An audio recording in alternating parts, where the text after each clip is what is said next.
cycling, the community stopped being inclusive. Right now, if you start, there is a class you are in. If you get to buy a new kit, or you buy a new helmet, or you buy a carbon bike, it's like you switch to another class. And now it becomes even hard, even if probably you wanted to mingle with other people. Or I had this when people went to an event for critical mass. Somebody wants to park a bike here, is told no. Hapa ni watu wa carbon peke yake, watu wa For steel. sure. Yes. Ilikuwa hivyo? Yeah, I was told that. I wasn't there, but somebody told me Okay. that is how it happened, and he really felt so bad. He was trying to mingle with other cyclists because we are all cycling. Hakuna mtu wa e-bike alikuwa aliona alikuwa na mingle na watu wanatumia pedal, sio watu wa e-bike. So there is that, being inclusive. And then the fifth one that I also find a bit prominent is the fact that we find that in cycling there is sort of like a negative energy. Yes. So How? It's a bit complex, but I'll try to expound on it. Negative energy comes in whereby you find every single time when somebody does something, even if he or she has not put it out there, somebody can pick it, take it in a certain forum, and then they decide they are going to speak about it. For example, there is this group for cycling called Love of Cycling. I understand that group, even the people who are just to join us, some of them are there. Sometimes they do have very extreme discussions about certain things that happen in cycling, and they are always in bad light, to the extent that the group is even supposed to be renamed to Hatred of Cycling. So negative energy seems to be something that is emanating of late. My question to you is the negative energy directed to an individual or to a group? Sometimes it is to an individual, and also sometimes it is to a group. Have you experienced it firsthand? Yes, I've experienced it. It's even happening. It has happened to me. This year has already happened to me like 3 times. Yes, even when I understand I'm a human being. I make mistakes, but I've never expected people to take it like it's like their hobby to start discussing me, instead of helping me to improve. Then the last one, which we normally ignore, it happens to all of us. It has even taken some cyclists to the grave. Mental health. I think most of us, we tend to focus on how to display somebody in the leaderboard, how to cycle farthest in a week, or how to come and outdo Ciro when you find him in a group ride. But I think, Ciro, I don't mean I'm against whatever you're saying, but you being on the leaderboard, and I want to challenge you, that self-motivation. Okay, it's good. It's a good thing. But sometimes we overlook the underlying issue that probably is even making us to cycle, and that is mental health. So after you've achieved the goal that you wanted, you come back to the house and you realize the problem that you had is still there. Yeah. So I think if you are noting down, I've given everything is being noted down. Thank you. Issues. Mpige makofi tafadhali. So, anybody else with another burning issue? Unaongea? Okay. So don't forget, we'll be having David Carroll and GA from KCRS. So you can also bring those questions as early as now, or you can still ask them while they are here. Thank you. Introduce yourself. Hello, everyone. Sauti. Hi. I think everyone ananijua, of course. Really? My name is Cornelius Kimboy. I'm Cornelius Kimboy. Yes. Cornelius, the famous.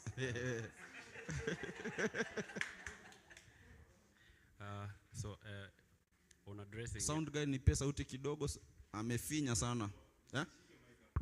Usifunike hapa juu, basically. okay, on addressing one issue concerning love of cycling group that's in WhatsApp. He's actually talked about something called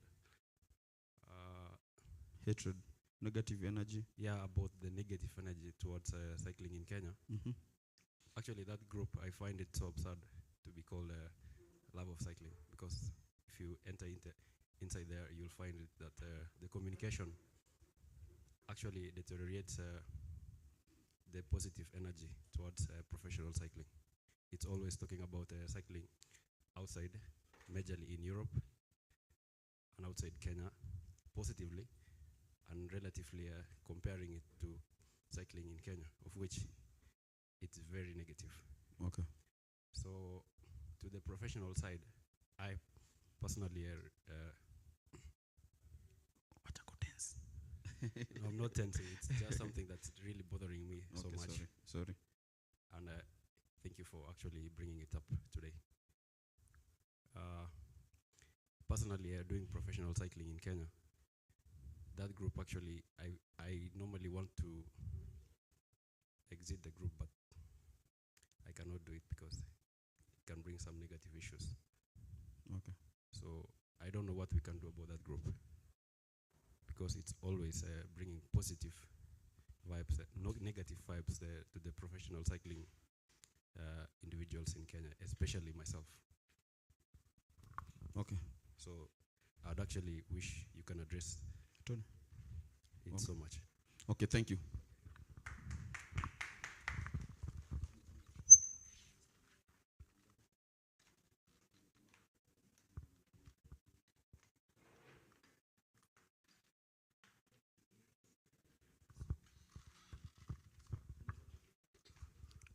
Hi.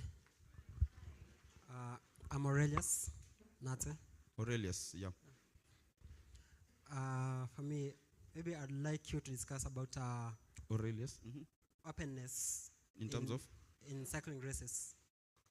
You see, like races like Grand Nairobi, or maybe there's a race which will be on 23rd in Nakuru.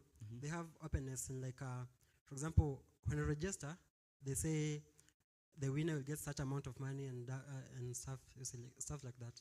But see, races like Kenya cycling races, you never know, you never know what amount the winner will get, or maybe the kind of the registration money you give. You don't know how it goes, how it works. So you just register, go for races. For example, you go to a race in E10, you have your own logistics, you use your own money, but you never know how you gain from these races. Okay. So maybe they should discuss about that. So basically you're talking of the benefit. You want openness from the race organizers. Yeah. Okay, they'll be here. KCRS watakuwa hapa. Yes. Yeah, umembu expand na Frank. Expand the question. What? Kuna mic ingine, acha nikupatie Frank. Okay. It's fine. Oh, sorry. So openness, do you mean if I organize a race, I should tell you how I used the money you used to register, or the prize money I am giving? Okay. You see, a race like Grand Nairobi, when you register, you are given a medal, you are given a bottle, you are given even a bag, you are given a T-shirt for 1,000 shillings India. But you see, KCRS races, you register, you're not given a medal, you're not given anything, but you go and race, then you come back home. So we need to have something substantial to give the racers at least motivation. Yeah, so that's what I want for them to discuss about that.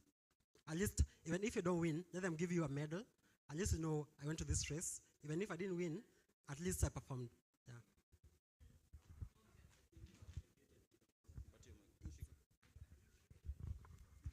Yeah. I think he has deviated kidogo.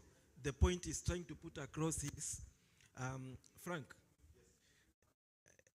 I think I'm a deviate kidogo. The point he was trying to put across me, when I see a race, I want to register the race. I should know beforehand, like, what is in there for me. For example, the winners. how much prize money is there. Then another thing that he has also talked about is, for example, finishers medal. Of late, if you have noticed KCRS races, sometimes the finishers medal, it is like a package that you get if you add more money. Sindio? Yeah, actually, it's only one race and you want to pen a medal, the last one, the E10 one. But the others, there are no medals, there are no anything. So, yeah. Alafu, again, I think yes, I think he also wants to say that it's like vitu zingine kwa easy races, it's like lazima uzushe ndio ujue what is happening.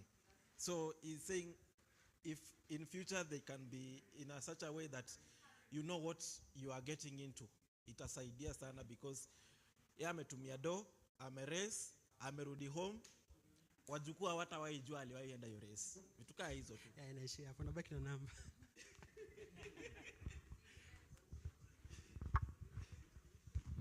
Okay. Are those the only extra burning issues that you have? Who else want to talk? Who want to talk? Come. Yeah, tukue mbio mbio. Yeah, a minute each so that we can move. We nimpe 2. Sawa, 2 minutes. Hi everyone. Songa Juma Kagiri. For those who don't know me, I'm Samuel Kagiri. So for me, it's just to support what he just said. Sometimes back I came up with this question, what is the benefit of KCRS to a rider? Like, what is the benefit of KCRS to a rider? Like, to me, it doesn't make any sense. How? You find there are these riders who have been making so much effort to get to these KCRS races. But when it comes to things like selection, who is going to represent the country, they're not recognized anywhere. They take other riders in the name of international riders. But you see, sometimes when we are having our KCRS races, the international riders are within the country, but they can't come to the event because they are so-called international riders. And yet, we have another rider who has been coming, collecting 5 points, 10 points, just to support the event, right?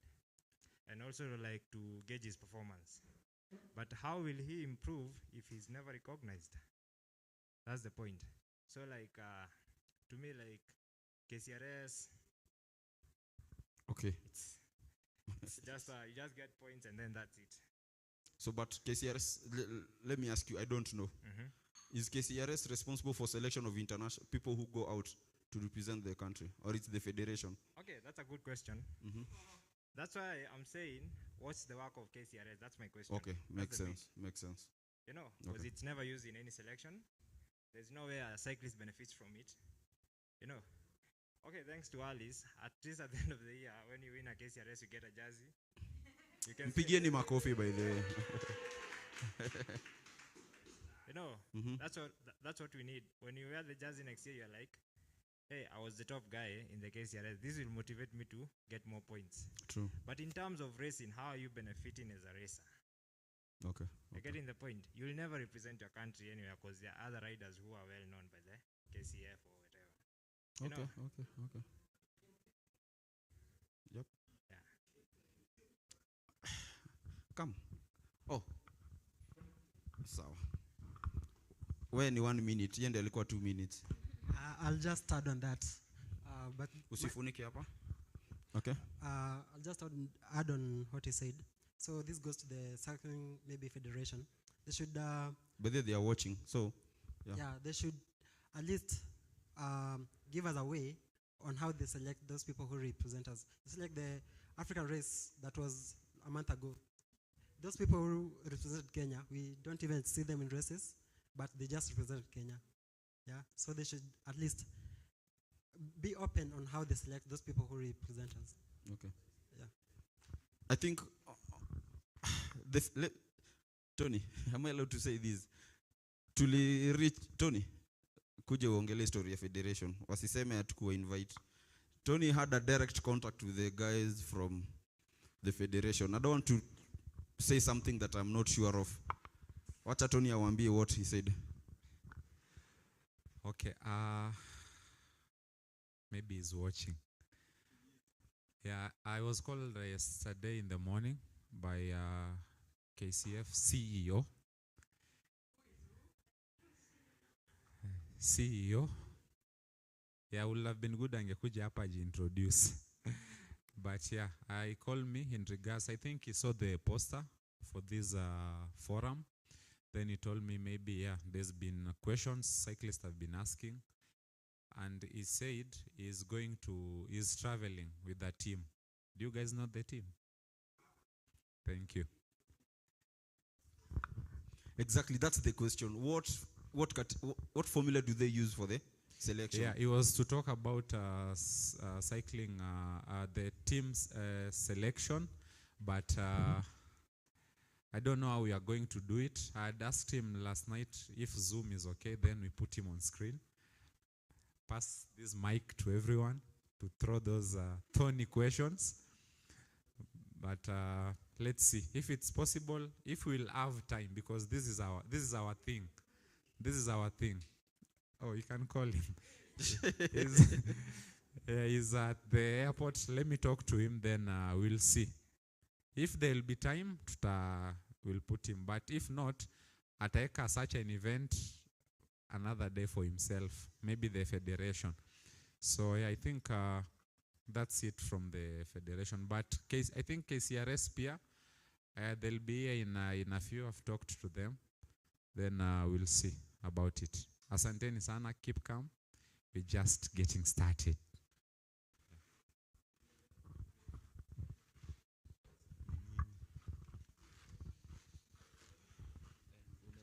So for the panelists, tulikuwa tumeongea hapo boardroom kidogo.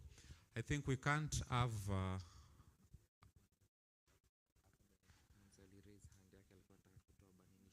sorry, someone had raised sorry, please come. Habari zenu. I'm Collins. Maybe those who have come they've been cycling kwa Masina sana. You've seen mtu anavuta trailer na mtoto. Ni mimi. Oh, okay. So I'm a teacher as well. So kulikuwa na concern pia in schools Yes. Would wish kama kwa hizi hata races zenye zinaandaliwa, the consideration is going to be from elites, ni women, veteran, tunataka hizi kwa kidogo. We've seen other schools doing the same. Kuna kama hizi international schools kama Piponi, you've seen they are doing the hog charge. They do it. Yeah. We can, though tulijaribu kwenda, but the expenses were relatively burdening to the parents to co-opt. Okay. You can maybe look for affordable races zenye watoto wanaweza take part in them. Na pia as advocating for cycling lanes na nini, we can partner na other schools as well. Yeah. Na hope kuna races maybe tutaandaliwa from maybe from next year. Yeah. At least from 7 to 10. There's quite like the race ingine ilikuwa from 9 to 12 to 15, under 14. Yeah, na hiyo gap ni kubwa sana. Mtu kama 14 anaweza kwa kama form 1 na form 2. Yeah. Na consider na race na mtu kama ako 9 years. Juu sasa hiyo ndo gap yenye umeweka. Yeah. Kama maybe from 8 to 10, then from 10 to hivyo. Personally like pale tunafunza kama second club, tunaweza anza na hiyo tuone. In future it will be easier. Okay. Yeah, okay. Asante. Sawa, karibu. Asante sana. I hope you've noted that. Yeah.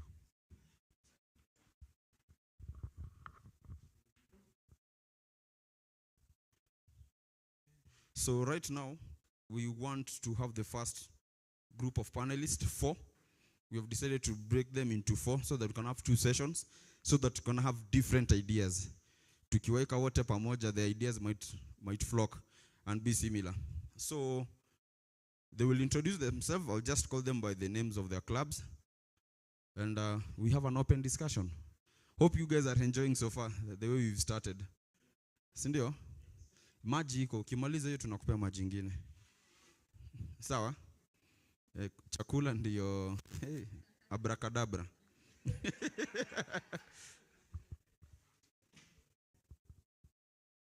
Yeah, nimekumbushwa na our able producer, chakula iko. sawa, but ameongeza but there will be snacks for everyone. So chakula iko but there will be snacks. So producer, chakula ni snacks ama snack ni chakula? Ni snacks only, si chakula. Na coffee. Okay. Pigeni producer makofi yake. For everyone. Aya. Let me introduce the first person representing gravel riders. Tafadhali. I'm not mentioning names. Just come if you hear the name of your club. Makofi yake tafadhali. Have a seat. City Riders.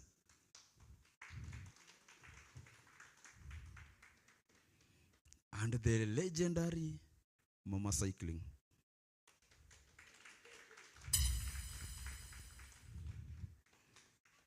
And the fourth panelist comes from the famous Rona Riders.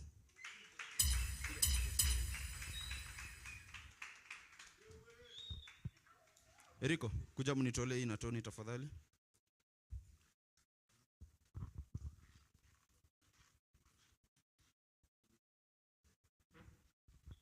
Yes. The first session from the program, as you all know, it's cycling safety. The next group of panelists will also have the same discussion before we go to sponsorship, press events. Hope KCRS watakuwa wamefika because I know the burning issues are damu imechemka, si ndio? Aya, the extra, where are the two mics? Okay. My sound engineer, nele ya tatu.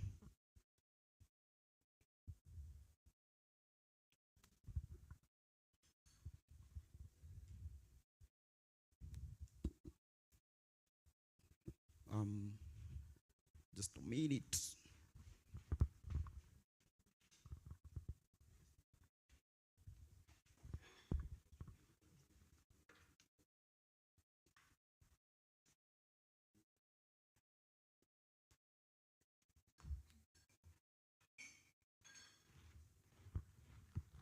Okay, so first things first, introduce yourself. Left to right. Left first to right, yeah, ladies first. Cindy, your left to right. Okay. I thought it was my left. Okay. Morning, everyone. My name is Cynthia Oloch. I am from Rona Riders.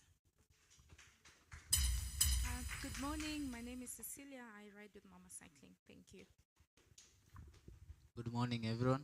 My name is Joseph Ndungu, known as Wahenga from City Riders. Good morning, guys. My name is Victor Dawa. Peter? My name is Victor Dawa from Gravel Riders Club. Gravel Riders. Nobody has mentioned where your club is located. Have you noticed? Market your clubs. So our clubhouse is at Tena Estate, near Donham Roundabout. Okay. Yeah, so our club City Riders is based mostly along Thika Road, but we have cyclists from all over Nairobi and other parts of Kenya. So mostly we meet at TRM Roysambu, but depending on the occasion of the day, we can meet elsewhere. Okay, thank you. We meet mostly on Wednesdays at 3:30 p.m. in Karen at KMTC. Karen is just next to Karen Blixen as you're going towards Karen Hadi. We're an open club. We don't ask for membership at the moment. And we're not just women cycling. I know it's called Mama Cycling to insinuate women, but it's really open to both men and women. Yeah, so you're welcome to join. Rona Riders rides in Nairobi, and it was born in Langata, but we cycle all over Nairobi, and you are welcome to join us. Well, thank you. Now, let's start with you.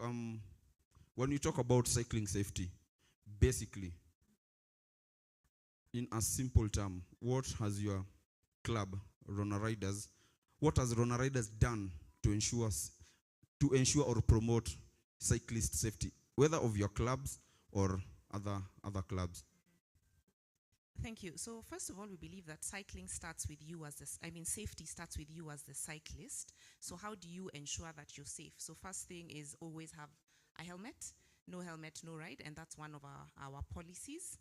We also try to make sure we ride in groups. So we discourage solo riding, especially in the hotspot areas like we've heard recently, the incidences on the southern bypass. So there's that. So no helmet, no ride. There is riding in groups. And when you're riding alone, we encourage that you inform the group that you're going on a solo ride. But what I've noticed is that while in our group we all know each other, I'm a member of other groups where people don't really know each other. So in those groups, maybe it's not encouraged to tell people you're cycling alone and where you're going to. Because there are some groups that they're open to everybody. And when you don't know people, maybe it's safer not to announce in the group that you're going on a solo ride. So in a nutshell, those are some of the issues that we take into consideration. I think that's really good, Cynthia. And just in addition to what she said, it's the bike checks, it's the no helmet, no ride. But also in the past, we've been sharing the routes where we're cycling, so that people in the group and also on Instagram sort of know, if you missed the start, where to join the ride from. But recently, because of what's been happening, we are not sharing the routes anymore, just to try and be a bit, not very incognito, but be a bit more aware of what's happening, especially if we're going on the bypass and the times that we'll be riding on the bypass. So we ride in groups, we do the route briefs before we leave, so that we get to know everybody who has joined us for the first time, those that are coming back again. We also just try and from time to time let people know, especially if it's a route like Southern Bypass, we ring the cops there and they know to expect us. We are trying to work in collaboration with other groups and the cops, for example. We have shared the numbers to the OCPDs or CSs on the group so that if anyone has an incident, they know exactly to report this, and so that it's picked up and they can quickly be assisted. Unfortunately, even today, there's been an incident on the Southern Bypass. And so in regards to your question, it's really just trying to make sure that we're riding in groups, we're discouraging those routes that are not safe anymore. We know who's riding with us. If we have a new person, we sort of try and find out who they are. We have now discouraged people from joining other people riding, because we know of people who have seen two people riding on the road, joined them thinking they're normal cyclists, yet they were masquerading as cyclists but not cyclists. Just situational awareness. And then just on top of that, collaborating with other people, and when we're a smaller group, trying to join other groups that are riding like on a Saturday, so that you join a bigger group, and there's safety in numbers. We keep saying that. Yeah. Yeah, so for us, we also believe in safety in numbers. So, and in these numbers, when we are going for a ride, first we also review the route.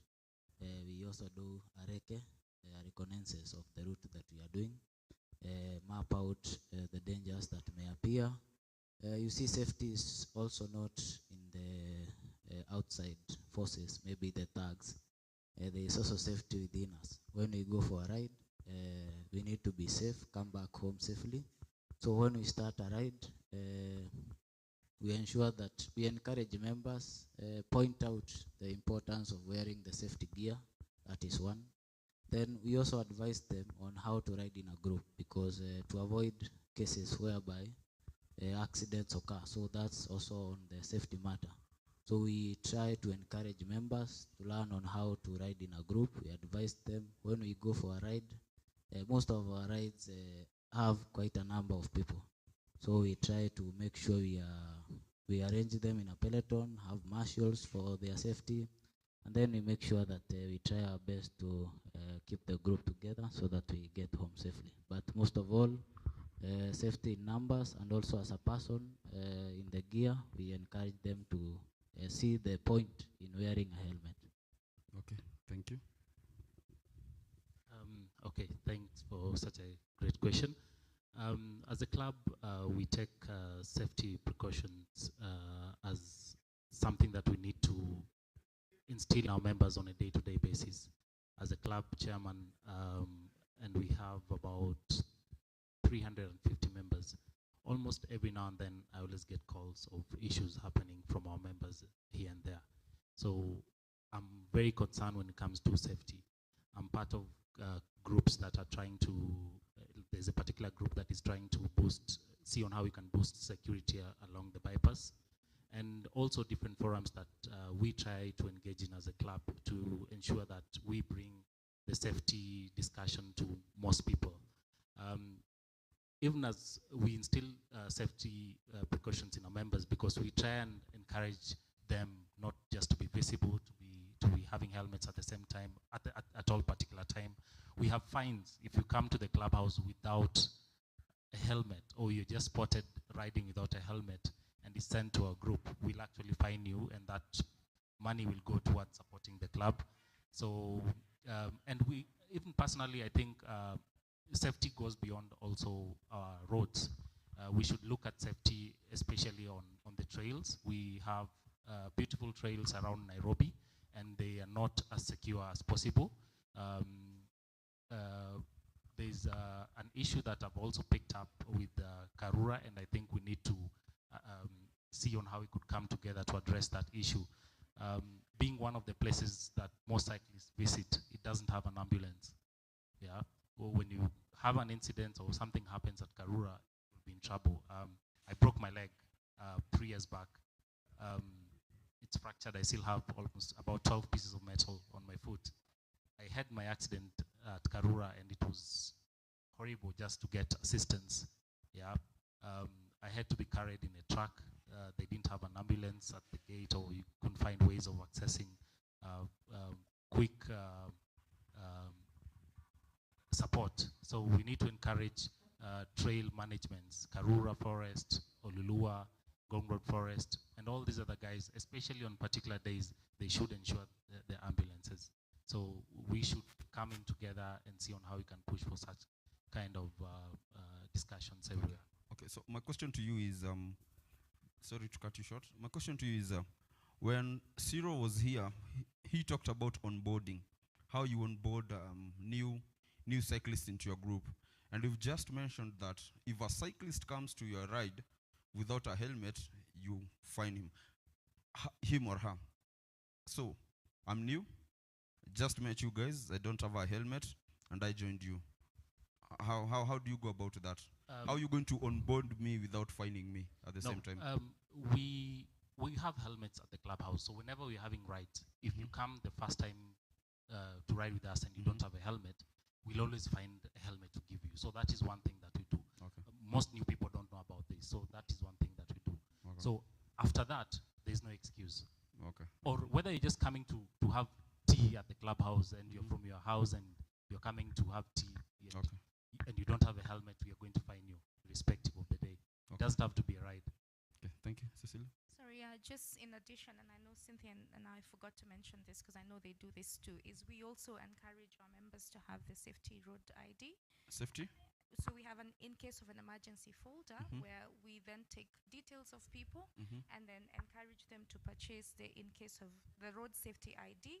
It will have your name. For example, mine has my name, my blood group, my contact person, next of kin to be contacted in case I'm not conscious on the road, and it also has the allergies that I have. Okay. So if anything happened on the road, and God forbid nobody is there from the club, from the group that I ride with, somebody can reach out to my next of kin, and you know, at least I will get assisted. I think also something else that we've done in the past is we've done what you call it, first aid training for the members, so that they sort of are aware of how to respond to if somebody fell, how not to move them, you know, if they've tumbled several times, so that you don't escalate the issue. And then recently, because of incidences that we've had, we've encouraged people to have one person that you trust in the group to have your password, or at least, you know, set up your emergency number in a way that people can reach people through your phone. Because we've had an incident where somebody had a very bad accident, And we tried through Siri, you know, "Hi Siri, call wife." And then this is how his wife was reached at. Wow. Anyway, you can have your phone and it's locked most of the time with the password. So in the group, people trust some people, and you let somebody know your password, so that if ever they need to reach other people through your phone and you don't have this, at least they can access your phone and you can get assistance. So just to add to that. Actually, you've mentioned all my other questions. Yeah, so on first aid, because my next question was, how do you groups train your members on first aid?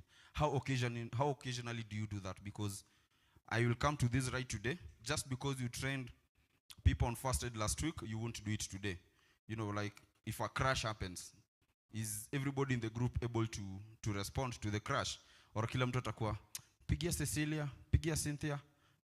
How do you guys offer first aid training? They offer first aid training. Rona Riders, City Riders, Gravel, do you offer first aid training? And if no, why? We do, but probably I must say not as consistent. But yes, I must admit that. However, before every ride, we have our marshals, we have guys in charge of first aid, in charge of different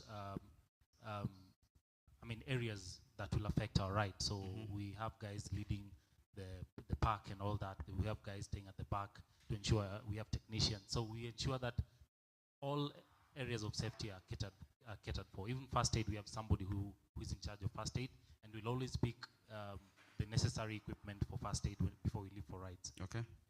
City? Yeah, so for us, we do have marshals, and I have also to admit that I think some of us, we do not take this first aid issue as serious as we should. So for us, I think a while back, we started our partnership with Critical Mass. We did a first aid training, which was our first as a club. We continue growing. We also acquired a first aid kit, which is always ready and within the group. When we go for our rides, we have the trained marshals with us, and we are able to, in case of anything, we are able to handle our issues in terms of first aid. We also have a call number where if we need the help of an ambulance, we are able to get that. Okay. Before Cynthia speaks, do you know, in your phones, I don't know if it's all phones, but watu wangu wa Samsung na iPhone, this works. If you press your lock button 5 times, it automatically calls the emergency number that you've set. I know most of you don't know that. Hata mimi nilijua juzi. Did you? Yeah, if you set, there is a way you set it. It's a long process. I wish I could display. Yeah, Oppo. What Oppo 9 Phoenix. So if you press your lock button 5 times simultaneously, it will call an emergency number. If you've not set, it will automatically call 911. Unataka kuongea? Kuja, come. Oh, sorry. One minute. Just also to help out Jerry on the instructions he's giving. Majority of the Android Introduce phones. yourself. My name is Frederick from Critical Mass. Now I just wanted to also emphasize on the phone features that people do not use. Just as I said, 5 times a lock calls for an emergency number you've set. If your phone goes off, most of us go for rides without the charging bank. So what we do is the low reduce volume also has a contact. Long press it, it will ask you for which contact you have. So you can set 2. Increase volume is 1 contact, reduce volume, 2nd contact. Then the lock button is emergency contact. If you want it to be 911 or someone in the family or a group member, you can set that in your settings. So that's just information that you should have. Okay, thank you. Yeah, when the phone is off. Androids, the lock button, press it 5 times. No. Even if it's on, 5 times, that's an emergency number. Then for direct contact, when it goes off, yes, it's off, but it still has charge. Long press the top volume, increase volume, that's 1 contact. Reducing volume, that's another contact. You just long press it, then it will dial itself. I think we should do a video on that can- explaining it. Yeah. Yeah. Android. Me, I know on Android and iPhone. iPhones. Yeah, even it Techno. works, Do you it have a works. Techno? As long as it's an Android platform. Give me your As phone. long as Let me it's show an you. Android platform. Just give me your phone. Wow, hi Koapa. Yes. This, which brand is this? Yes. Redmi. These are Redmi. Right. Let's try. I don't know if you've set, but it's an open trial.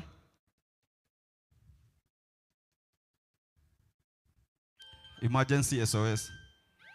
It's working. Let's cancel. Have you seen? So those are a few of the features people do not know and do not use on the phones.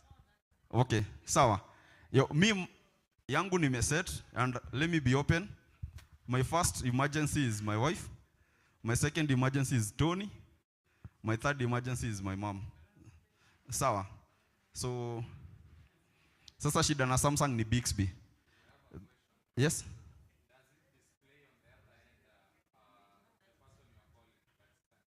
Yeah, it will display on the screen. Yeah, if you set the emergency, like the one for the lock button, the one that I know, it will automatically bring the name and call. It will just be a normal call. Now, another feature. Another feature before Cynthia speaks. Garmin. Watu wangu wa Garmin. Watu wangu wa Garmin, hello. Garmin has a feature that you share your rides to your friends. If your phone goes off for 1 hour, it automatically sends them an email and a message, depending on how you set it. Sawa. I have tried it. It has worked. Sawa. That's another feature. Cynthia, take it on. Thank you very much for that. I think we learn something new every day. I didn't know all that. Now, in Welcome. terms of first aid at Rona Riders, while we do have people who are trained in first aid, we have not ourselves conducted first aid for the members, but it is something that we are planning to do. Another safety measure that we have, and I think that was mentioned by gravel riders, that we always have someone making sure that no one is left behind. Because sometimes you lose people and you never know what's happening at the back. So we always have someone making sure that no one is left behind and that everyone in the ride is safe. So marshalling kind of, right? Yeah, so Okay. that's what we have. Oh yes, and also home safe. Like whenever everyone gets home, we have a home safe protocol. You have to announce in the group that you're home safe. Wow. Yeah. Who is trying? That's a trial. Somebody is trying. Sindio Siro? Imewak. Imewak.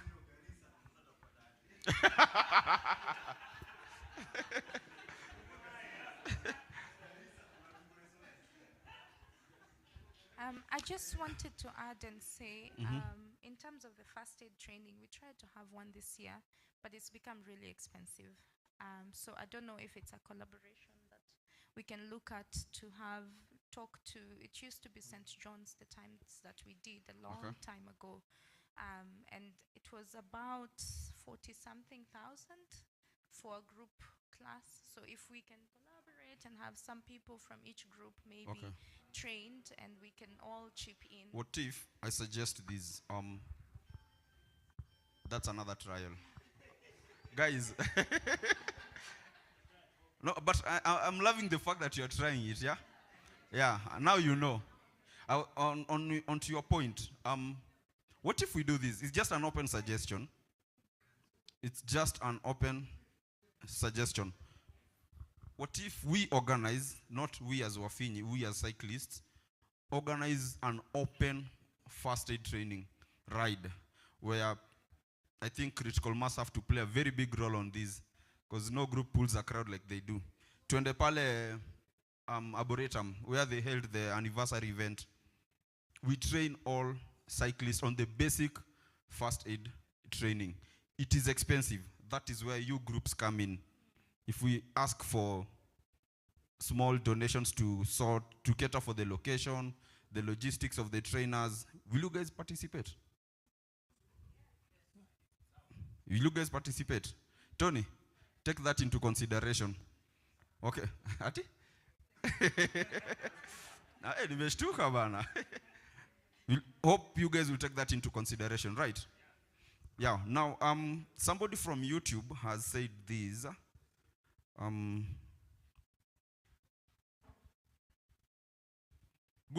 His name is Emmanuel Yegon. He's saying, good initiative. What steps are being taken? This is now to you. Hey, kona me delete. Imepotea haraka. Yeah. What steps are being taken to ensure cyclist safety apart from critical mass? Because critical mass is known for all these initiatives and drives and everything, right? We have lost many cyclists, especially at Magadi Road. Can we work with stakeholders to sponsor a legislation? Is it possible? And if it's possible, I don't know if you have any idea on how that can be done, but it's an open question. Is it possible to work with a legislation to fund all these in regards to cycling safety? Who wants to go first? Our panelist. Drum rolls. I mean, why not? I think there are plans also to expand Magadi Road, and if we engage, is it Kenha or Kura? I don't know who is in charge of that road, and just see on how we can be much more proactive in ensuring that there are cycling lanes being set up in the new areas, and some of them should be painted. We need to go and voice out our concerns as often as possible, as much as possible. They should hear us every month, every now and then. If we find a way that we could present this, it would be much better. It's an open question, yes? Yeah, true. I think I've been to Magadi Road and I've seen the kind of state it is in. And of course, we know the risk that the trucks pose for us on the road. I think it's a very good initiative, something that we should push. And not only Magadi Road, we know, like for example, those who has gone to Naivasha, you know, some of us use the Maimahi Road. Same case. So it's not a one road thing. It's in most parts you'll find that these roads, when they were built, there was no consideration for us, the non-motorized transport. So it is an initiative that we need to push so that even us, we are also road users. We need also to have our chance to use this infrastructure in peace without having to risk our lives with the trucks. Thank you. And I know Cynthia is a lawyer, so maybe she will speak on the legal aspects. But I know there's a push on the NMT bill. There was an amendment that I took part in to re-look at the NMT bill to involve non-motorized transport into the way transport is organized in Kenya. I think it is being pushed by Honorable Naisuda.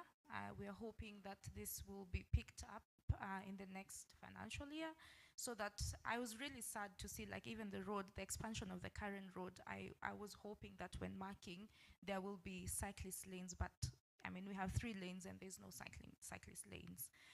So there's that is happening, the push to have the NMT bill into the Transport Policy Act. Is that what you call it?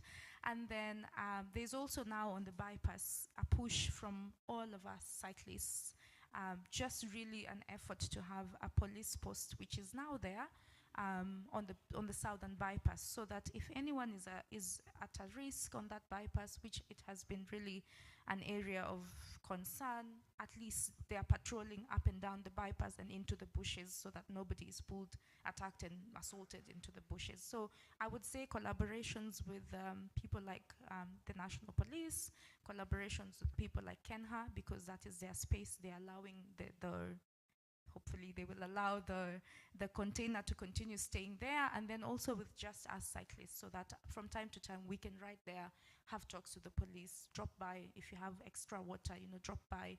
They don't have a toilet as it is, so there's a call that we will come together and maybe even see how we can raise or sink a toilet for them. So yeah, just collaborations, I would say. Thank you. Yes, I think I agree with everyone that collaboration is important, and legislation would definitely bring about a structured approach towards non-motorized transport, and just to make sure all road users are safe. But before we have the law, I think we can also just ensure that the campaign for the Share the Road campaign, should keep going, and just to make sure that everyone knows that we are all road users. We are all using that road. We are not the car drivers or four-wheelers do not have priority over two-wheelers, for instance. So if we just ensure that we are continuously spreading the campaign of share the road, even as we wait for the law to catch up and the policy to catch up, and for all other structures to be put in place. There's a question. Okay, as you talk, Wendy has a question. Yeah, just to add on one more thing. We might be leaving out an important organization in our talks about safety, and that is Kenya Forest Service. If you look at the insecurity brought around along the southern bypass, these people come from the forest. And if you go to Ngong Road Forest, they've done a good job. They've brought their warders there, and they're armed with guns, and they're patrolling that forest. I was at the forest about a week ago, and I met these guys, and they were really talking about something, a positive change that they're bringing in that forest. And yes, we need to bring them on board. We shouldn't just talk to the police, because the police will be mainly concerned about the safety along the road. But you know, these guys, they come from the forest. Yeah. Okay. I didn't know that. Now that you've mentioned it, I think we should work on that. We'll try email them if it's possible, if you can get us if you know someone, or we can just Google up and try to talk to them. Wendy. Good afternoon. I wanted to add on to the point of sharing the road. I don't know about a lot of you, but I think I became a better, more aware driver the moment I became a cyclist. Before you became a cyclist, you barely noticed cyclists. So it's sometimes a lot of the motorists literally just don't even notice us. Unless you're in a really big group, most of the time you're not in their in their radar, because they barely know cyclists. And that's why it's important, even when you're talking to motorists and everything, you're also trying to educate them. And sometimes don't always approach with a lot of hostility. Just be like, okay, you know, even us, we need to be on this road. And when we are cycling, you don't always understand the dynamics of how you're supposed to be driving as a driver until you become a cyclist. Like when you approach a bump, now I know cyclists will just pass. But when you're a car, you assume I'm going to be faster than this one, but you don't know that you brake so much that you're almost stopping just when you're about to take a bump, right? So I think one approach now, while we're emphasizing on sharing the road, and also just put out a lot of content on social media on sharing the road. Social media right now is a really big tool. Keep talking about it. Tell people around you, tell your families, your friends, everyone around you. Because now even my friends and my family are more aware of cyclists, because I keep telling them about, you know, it's very important that when you guys come, you either shield a cyclist, and if you can't shield them, please also don't go ahead of us and then brake, because atakugonga, you know. So let's always, even when we are trying to educate, let's watch our tone. Sometimes I know you get angry, and sometimes you're pissed off. But it's not, yes, there's a lot of ignorance, but also in a country like ours, there needs to be a lot of education on the same. Yeah.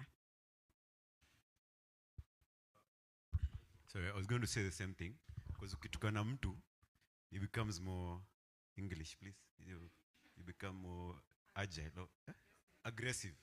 So I would just idea, because when you're riding, if you tell this person, I also need to get home, they now see it from a different perspective. That also, I mean, it's the way we chose how.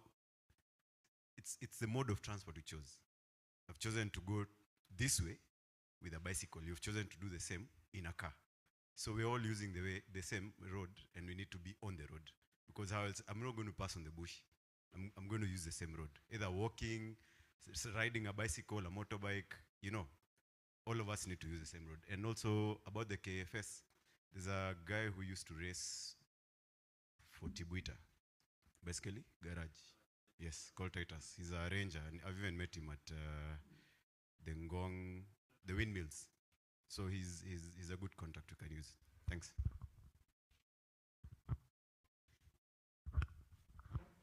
Hi. Sorry. My name is Via. I ride with City Riders. For me, it was it's concerning how we relate with people when we go on the rides. I've realized is like normal Monanchi, they want to engage cyclists when you guys go for the rides, and that's good. But there's a concern about them talking about which is the most expensive bike, which are the most expensive kit, like what kind of computers do people have. I believe that is also encouraging the theft because they are able to pick out those things that you're telling them. This is an expensive rim, this is an expensive pair of shoes, this is an expensive bike computer. So we have to be prudent in how we engage with them when it concerns such matters. Now, okay, brief. My name is Kevin from GRC. I just have something. We are forgetting something. We have the Matatu sector. Hello? We have the Matatu sector.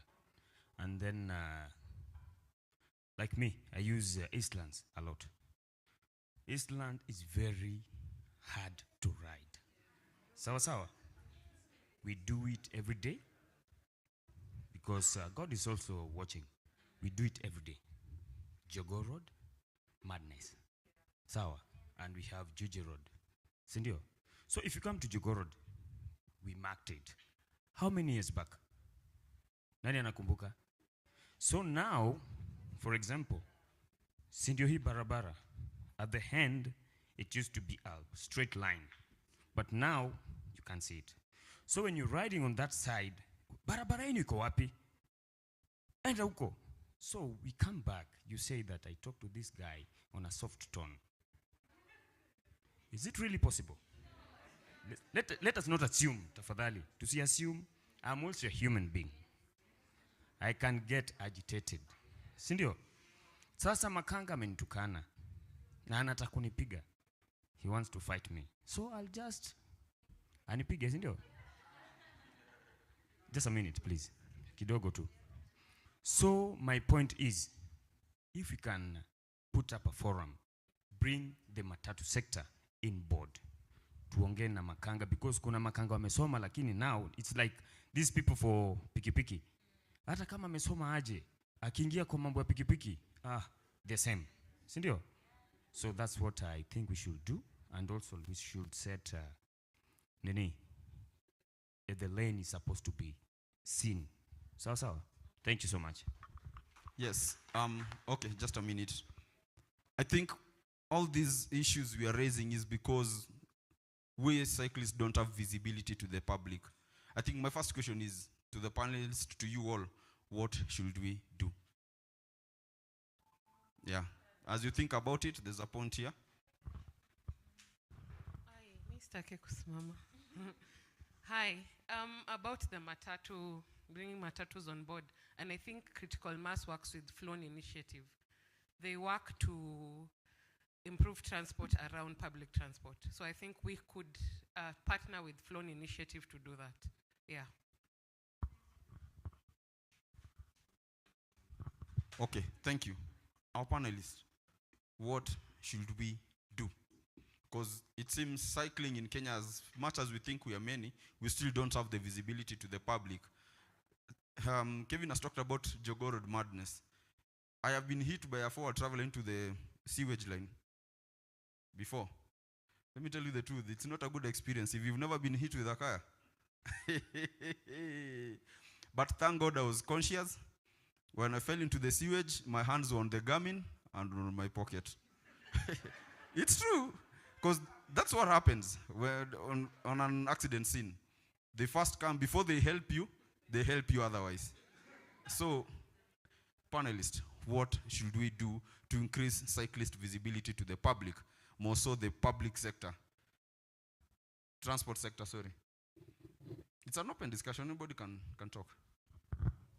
We need to be more vocal, we need to be seen, we need to be heard. We need to go out there. We need to collaborate more. I think, especially in the collaboration, that is what brings out the visibility. True. Yeah. We need to do things together as clubs, as people within the industry. We need more such forums to bring us together. Then whatever we discuss, we need to take it out there as a group. When I talk about something and City Riders talks about the same thing, and RDX will talk about it, I mean, it's going to go far. Yeah. So let's keep on sharing our voices. Yeah. I think if possible, let's even have like some kind of target and say every club, can we have some message that you're sending out, like, how do you call it, as one, yeah, that we can send out every month. It could be designed and come from one place, but we share it across all our platforms. Yeah. Just Cynthia. Oh, sorry. Yeah, I think in terms of collaborating, I think this is because if you go to them, they may feel sometimes you are against them so much, and they may become even more aggressive. So if we try to create an initiative whereby they realize that some of the time it's their brother, their sister, their cousin who is on the road, they may pay a little bit attention on what they are doing on the road. Also, as it had been mentioned, sometimes, unless you are a cyclist, you may not see a cyclist. So also, I think from our side, we also need to take some little responsibility to make sure that we are visible. Maybe wear aluminous or something that can be seen, and also lights, the lights that we have at the back of the bike, the rear lights. I think they're important.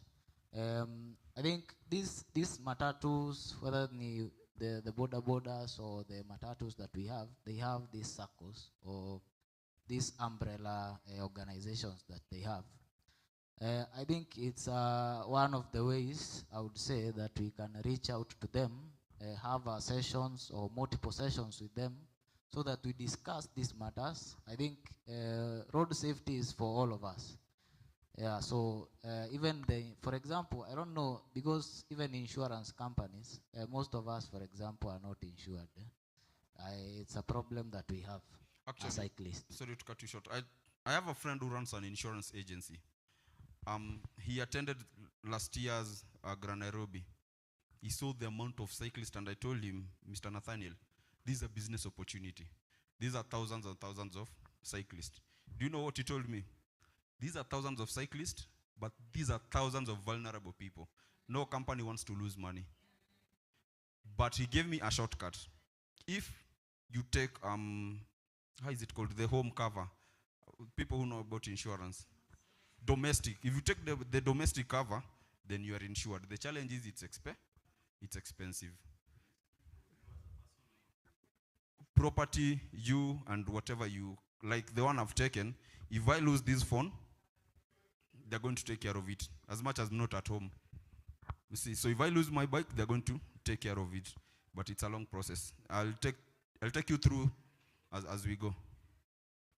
Yeah, I think some of the initiatives that we can take, and I think also with the communication now with those organizations from the matatus and the border borders, when we talk to them, make them understand that we also their brothers and sisters, then I think the conversation may change, because they will see it as affecting also them. Because somebody may be in that metal box and they see you as very vulnerable, they can just hit you and run. The next time it will be their brother or their sister or their cousin who will be hit. So if we make them understand, I think the aim is to change their mentality. So that I know me, I've been cycling for some few years on Juja Road.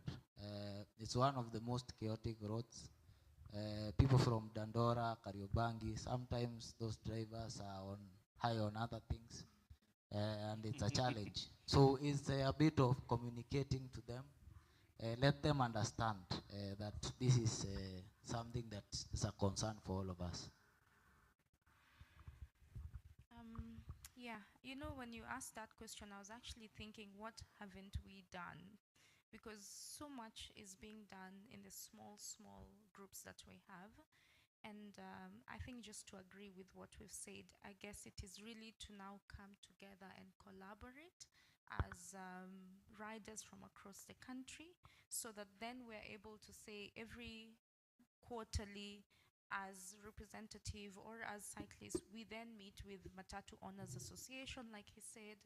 We then meet with the Boda Owners Association and make it so regular so that it's fresh in their minds. I've seen the bikers, the private bikers doing this. They have an initiative where they donate old helmets and not old, but just used helmets and gear to the borders. This way, they then are able to have a conversation with them as, with regards to road safety. Perhaps we could then maybe we were trying sometimes back to even have like an free eye check and blood pressure and that kind of a thing with the border guys so that we can bring them on board and then talk to them about sharing the road with cyclists. And if we come together, I think it would be possible as opposed to one group doing it and then talking to one side of the country, yet the other side, the problem still continues. If we map out these roads and then maybe talk to the different Matatu Owners Association, perhaps this is where the safety is at. With regards to insurance, I don't usually, I'm not the biggest person on taking the domestic cover so that then the bike is covered. And we had even tried conversations with NHIF then, and they had said they would need a critical number of people because even the police are a vulnerable community, but they do have some sort of cover. So I guess if we have a data where as cyclists, I don't know how we can do this, perhaps people can suggest. In Kenya, we have a database where then it is known that we have not 5,000 as we like to say, but maybe it's 10,000.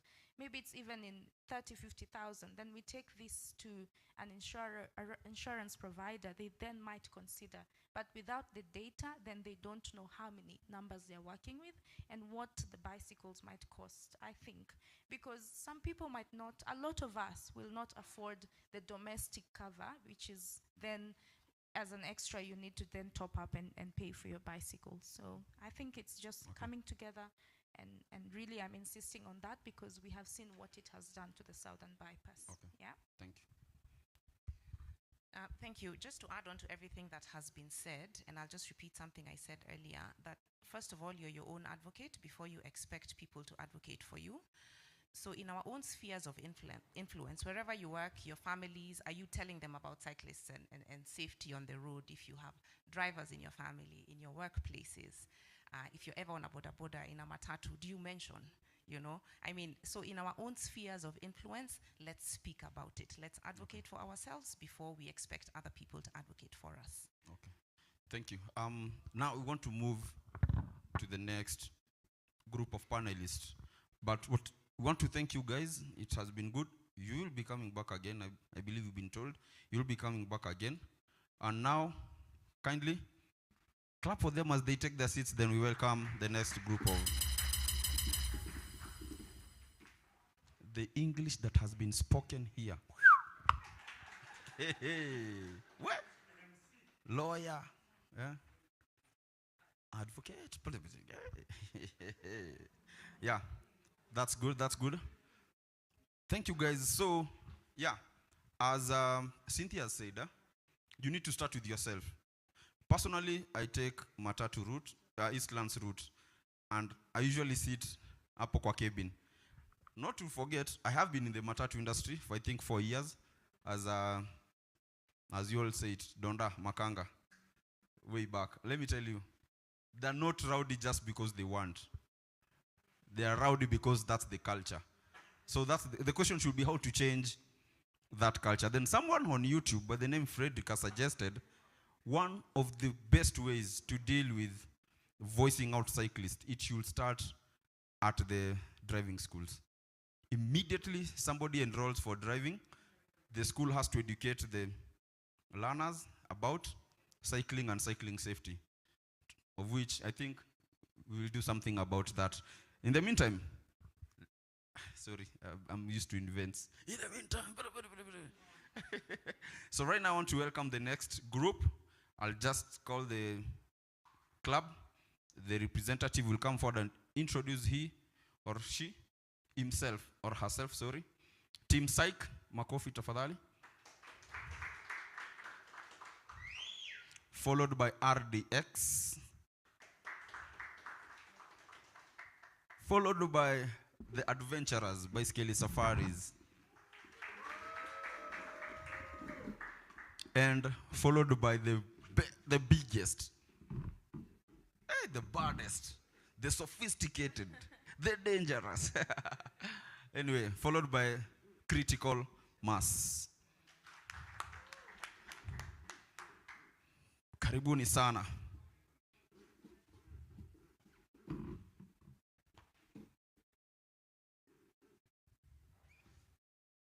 Yeah, so the first question. Sorry, before the first question. Introduce yourselves. You have a mic? You have a mic? Right to left. Acha twende right to left. Frederick? Hi guys. My name is Frederick Awinyo from Critical Mass. Critical Mass is, we cover everything. We cover from advocacy to adventures to just engagements to improve and make cycling better and just bring more people to the cycling community. So we partner with every single available club whenever possible to do this, and we always appreciate the support that we get from both cycling communities and people who come and sponsor rides and help in the advocacy journey. Thank you. Thank you. Good afternoon, members. Good afternoon. My name is Stephen Ndege. I'm a member of RDX Express team and also one of the co-administrators of the Kenya Cycling Forum on Facebook, where almost 60,000 members are there. So, yeah. Thank you, Kevin. RDX was born in somewhere in Ruiru. It was based with riders from mainly Thika Road and environs. Okay, thank you. Walk on a mic. Thank you. Good afternoon once again. Good afternoon, Wendy. My name is Wendy Sige. I'm a co-founder of Bicycle Safaris. We're a bicycle tourism business. So majorly we tour the country and beyond on bicycles. We're advocating for road safety awareness, climate action, and yeah, just that. And tourism. Oh, sorry, yeah, tourism. And then I'm also a member of Rona Riders. We are a social club. And we've ventured into racing as well. So, yeah. Thank you. Good afternoon. Good afternoon. Once again, I'm Samuel Kagiri, a member of Team Psych. So, in Team Psych, we focus mostly on adventure, and also, like you can hear from the name Team Psych, it's psyching people to cycle, yeah.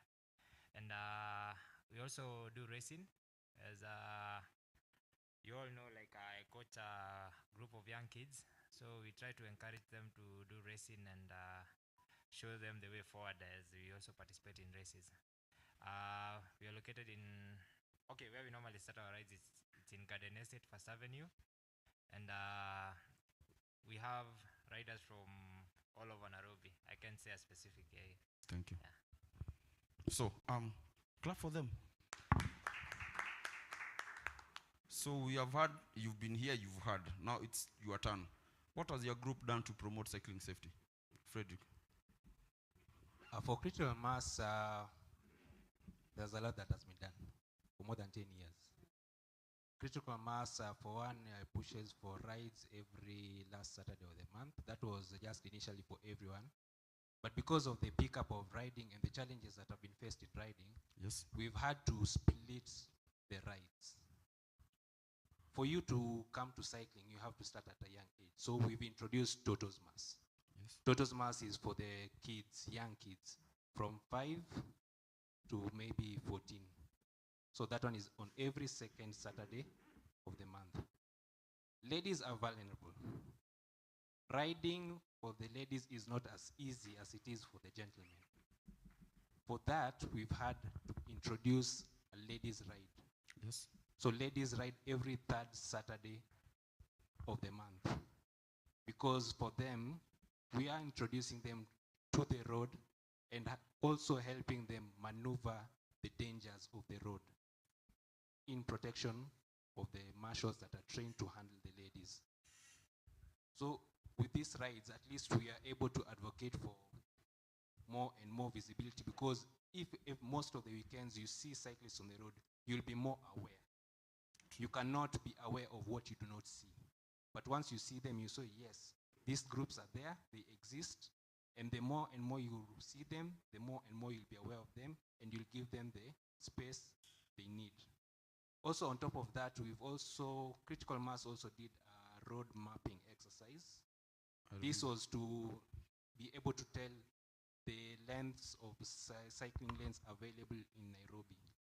And you'll be surprised that in the whole city, we have less than 15 kilometers of cycling. Nairobi? Yes. Nairobi alone? Yes. Less than? Less than 15 kilometers. Wow. And on that 15 kilometers, less than half, actually more than half, is actually not cycling lane specific. Because cycling lanes are supposed to be tarmacked, and more than half are cabro. So that one, even if they look at the organizations who are partnering with us on this mapping exercise, they are saying that the cabro sections which are marked as cycling lanes are actually not cycling lanes. Those are pedestrian lanes. So that brings us down to give or take 8 kilometers in total, a cycling lane. Wow. So we are working with Kenha and Kura. They're very good. They've been able to help us in one or two activities. And right now, Kenha actually allowed us to use their parks for the Toto's Mass because kids are young. They're vulnerable. The roads are a bit too dangerous for them. So Kenha has given us their parks at next to University of Nairobi and the industrial area for us to be able to use to train these kids, give them a day ride, and just ride around and then let them have their fun there on bikes. Okay. So that's a very vital partnership that we've done with them, and we appreciate that. Okay. Also, on top of this, there's the issue of security of cyclists. Most of you know that critical mass, whenever the ride is there, it's huge, 200 plus. To keep the cyclists safe, we need to write letters to the police to give us escorts. We also have to engage the medical centers or an ambulance rather, so that it can be able to trail the group and be able to attend any emergency or medical. So my question is, when you write the letters to the police, are they coming for free? No, they don't. Hi. Okay. Because even if you go to the National Police Service, the outriders are paid per hour. Per hour? Yes. So if the ride takes 3 hours, you pay the number of riders the 3 hours. And depending on the route that you are taking, you'll be crossing regions. So the letters you're writing have to be delivered to those particular regions, and for them to be aware, for them to be able to either close the roads for us if we are too many, or be available to help control traffic. So these are things that we do before the ride starts.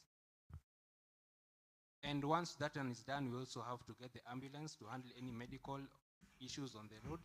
And just speaking on medical, critical mass has marshals that have undergone first aid training, first responders training. And this is done every single year. Because once you do that, you get a first aid or first response certificate that is valid for 1 year. So you need to do a refresher course the next year for it to be valid. So critical mass engages all its marshals and sometimes partners like last time we had city riders and critical mass doing this training. And now they also are qualified first responders in marshals in both groups for the medical issues that are there. So those are the steps that we are taking to ensure that whenever there's a ride, people are safe. And even as I've mentioned also, there are marshals dedicated to ensuring that there's safety of the riders during the ride. Wow. Critical mass is doing a lot. Makofi, they're really doing a lot. Actually, I took part in the survey that he has mentioned, road mapping. I was with Fred, Trevor, the famous Trevor, and okay, we'll talk about that. Well, for RDX, it's been a long journey. RDX, if you remember the history, it's an old club. Started way back in 2018, but over the years, the membership has declined. But during its prime years, whenever we had group rides, of course, no member would ride with us without proper gear. And of course, even the choice of route selection was primarily focused on safety. Generally, routes that are less populated in terms of vehicular traffic. And so basically that's what we do, but currently the group has, the numbers have really declined. It's not as active as it used to. Some of the members have joined other clubs, and it's rare to have group rides these days, but we are trying. Sauti. Yes. Okay. Yes. Wendy? When it comes to, gosh, I'd put my pointers down 1 second. So first of all, I'd like to say that when it comes to road safety awareness, I believe a lot of us borrow leaves from where we started and things like that. So for bicycle safaris, because generally, or rather, mainly we are traveling a lot. We are always on the road traveling to different counties. I believe just being on our bikes is already creating awareness on this is a new thing, but there are a good number of people doing it. In our recent trip to Diani, we had on the last day, we had a session where, not really a session, but throughout the whole ride, every rider had a reflector jacket. Then we had to make sure by the time we're getting to Diani, you've gifted that jacket to a commuter, because yes, there's us who cycle, and then there's now the commuters in Black Mambas who don't have helmets, who don't have anything to keep them safe on the roads.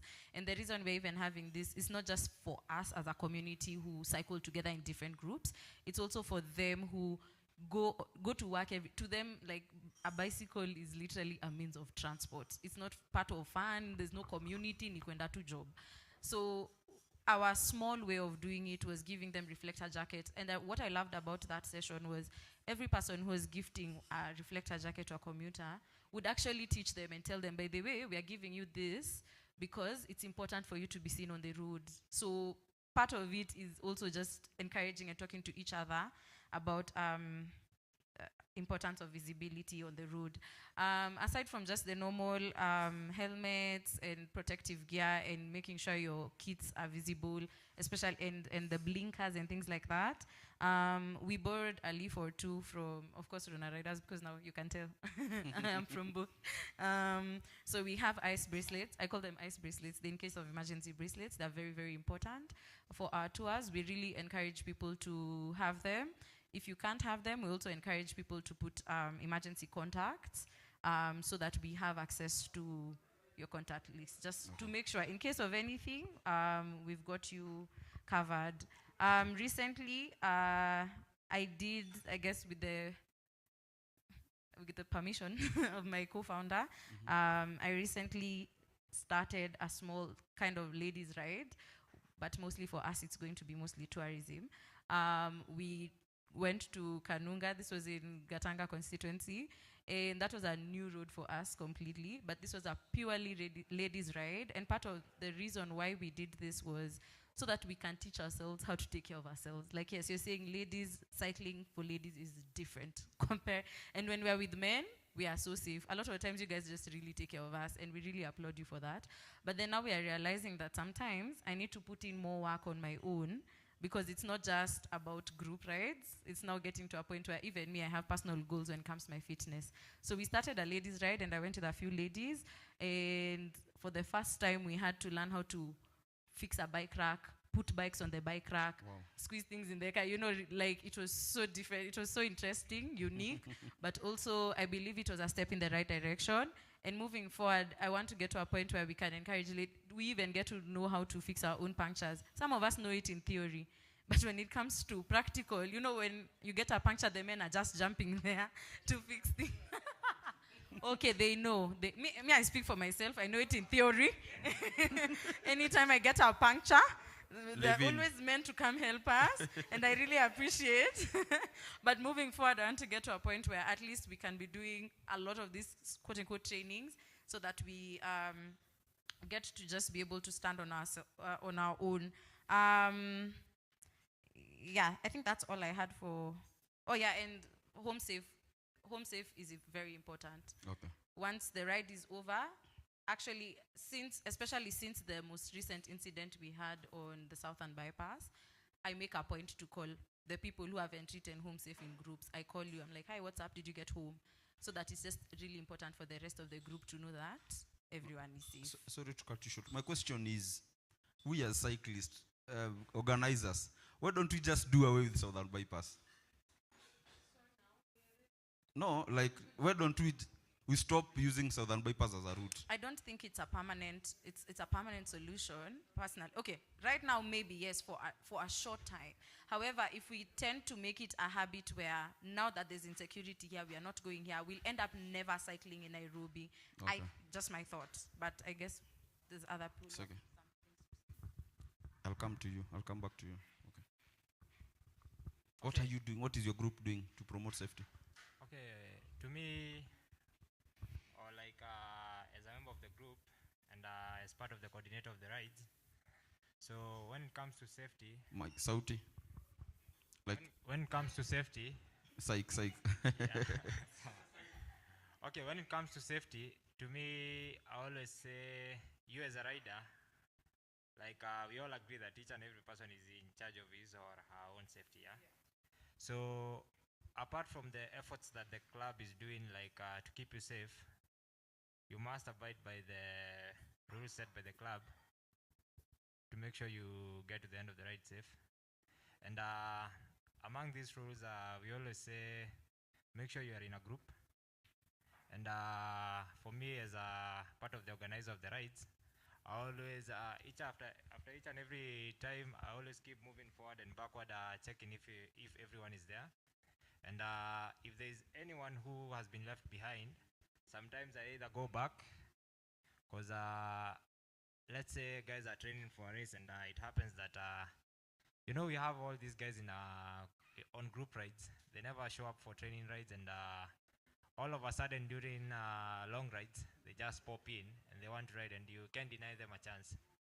So they come, and they'll be good for the first 60% of the ride, but towards 70%, 80%, they start fading. And you keep noticing as a part of the group leader, there are some guys, they are on and off, on and off, on and off. So sometimes I go back and I regroup with them. I have to fall back and I have to regroup with them, and just to make sure they are safe. Because we all know when you're fatigued, sometimes even concentration is a problem. Yeah, because it happens. I've seen it before. You're cycling with somebody, and a matatu comes and passes you, and maybe it just wants to drop somebody to a nearby bus station or bus stop. But the rider who is on that side, he can't even see there is anything in front of him, and then you have to shout, "Hey, there's a matatu!" And that's when the rider wakes up and he focuses on the road. Also, in terms of safety, we always make sure you're properly geared for the ride. This is in terms of helmets, cycling glasses. You are visible on the road, and we always encourage people sometimes it's hard to keep the reflector jackets on, especially when it's hot. And I always encourage people to have the small blinkers, yeah? And if you are even capable, you can buy with our roads, you can even buy the Garmin Varia. So that's a very, to me, I have it, and it's more addictive. I can't leave the house without it. Because sometimes we always have these boda guys who always come from behind, and when they're closer to you, I don't know what happens, they just turn off their engines, and immediately they they just free off. But with the Garmin Varia, you can be able to see anything that is 150 meters away from you on your Garmin, you can be able to see. So whenever the guy is getting closer, and if it's too dangerous, or maybe whatever is coming from behind is coming at a high speed, or it's too close, it turns red. That alerts you to move away or to check. So I always encourage people, if you are capable of buying it, you can buy it. And if you're not capable, always have those blinker lights. Sometimes I'm on an Uber or an matatu, and maybe it's getting late, and when you see a blinker like from afar, it starts ringing on your mind. I think that's somebody, and the more you get closer, the more you tend to be more curious. What is this? What is this? And then when you get there, you find, oh, it's a cyclist. So let's always prioritize on being safe. It's the only way to make sure you're being seen on the road. Because in as much as we complain, we need to make sure that we play our part very nicely. And also on the group, I always advise people not to be rude to other road users. In case of a commotion or something, because some of these matatu guys, they can be very annoying. You find he'll try as much as possible to come and overtake you, and maybe you're moving at such a high speed, and then all of a sudden he'll pass you and stop. I always say they're in a hurry to stop. Yeah, true. So he'll come and stop, and you get so pissed off. But if you come to this guy, I understand you're angry, but if you come to this guy in a rude way, he'll approach you in a rude way, and sometimes some of them, they can tend to become a bit cocky, and they'll try to fight back. So always, sometimes I just, if I can be able to stop on time, I'm like, I come close and I'm like, hey, did you realize what you have just done? And that's more risk. And then some of them, they are quite apologetic. They can say, sorry, I won't do it again. And you continue with your ride. Okay. Rather than of guys using bad language. That I always believe in approaching things in a more diplomatic way will solve the issue. Because if you approach things in a more violent way, you'll not only solve the issue, but you'll create another issue. Do you use Jogo Road, Manyanja Road? Yeah, we were there actually yesterday. Yesterday, yeah. Okay. I get what you're saying. If you use Jogo Road and Manyanja Road, you'll understand why people are not polite. Yeah, I know, and I've had a couple of confrontations, but sometimes you look at it this way. This guy is in a car or in that metal cage or whatever it is, and you might find him and abuse him, right? Because you are offended, and you'll feel like it's your right. But you might find yourself in a situation where the space is so minimal, and you need the same guy, because you have abused him and you have left him there, and maybe he'll catch up with you at another point. But do you think if there is another point where he's supposed to give you space, do you think he'll give you space? So he can end up throwing you in a ditch, and he'll claim that he didn't see you, which is obvious. But instead of all this, I'll just come to you politely, and then I was like, hey, what you have done there, it's not good, and I'm not happy with it, and you need to learn how to give cyclists their 1.5 meters. Okay. That's how we advocate for this. Okay, thank right? you, Frederick. What I usually tell cyclists, even when we are training them, is that as much as it's your right of way, kindly give up your right of way to get home. You do not have to be on the right every time. Slow down, stop, let whoever is passing. Sometimes you can avoid the conflict. And also something that I also forgot to mention, that what Critical Mass has done is that we created bike trains for this specific issue. Because when you are alone on the road, you are bullied by vehicles. But if you are more than two, the vehicles will actually give you space. So the major tributaries into town have bike trains. That's Mombasa Road, Thika Road, Jogo Road, Juja Road, Langata Road, Ngong Road, Wayaki Way, Kiambu Road. So on this, we've been encouraging people that if you are commuting to work in the morning, just let the group know so that you can say, okay, now we are 2-3 guys going in the same direction, let us live together. That is encouraging safety by numbers. And even on these bike trains, we do the same thing that we do during Critical Mass.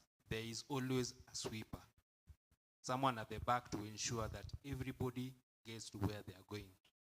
So in critical mass, we have the dedicated sweepers that even if you have a mechanical, your tire, there's a medical emergency, he will always communicate to the rest of the marshals there. Yeah, there's someone behind, either wait or go ahead, we're putting them in an ambulance, or go ahead, we're organizing for them to get home.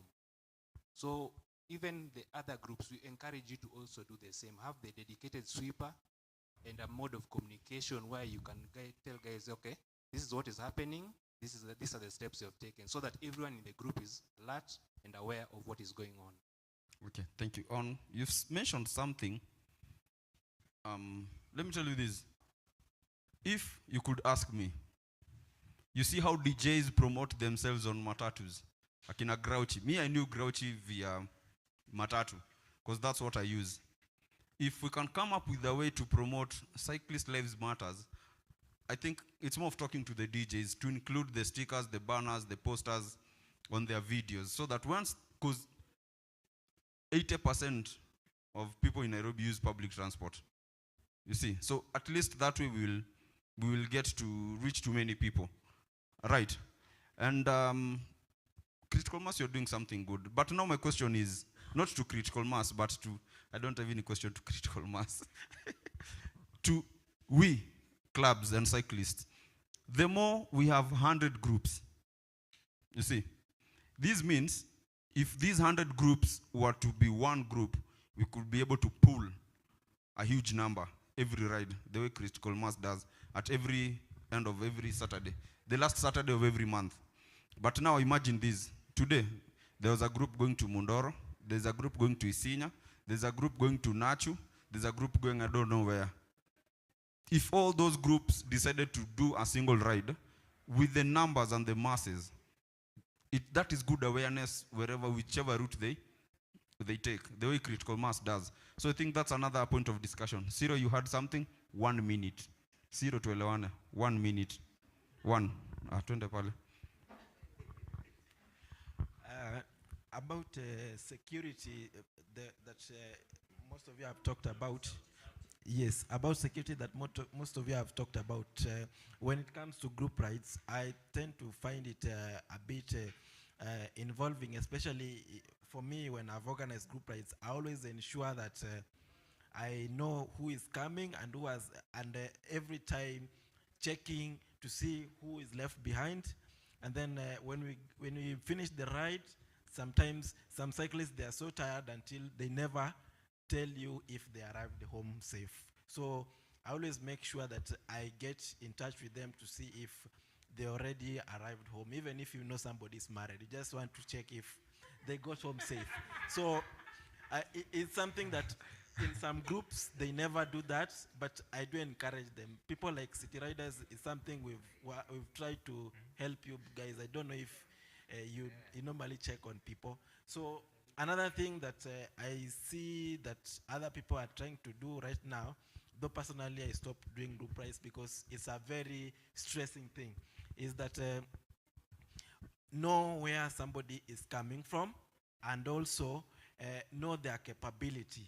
Because if I know, for example, you are coming with us, we are going to Namanga, but I'm not sure if you can make it to Namanga and back, I start to make arrangements of how, if we get to Namanga, I'll make sure that we get you a mat to get you back home.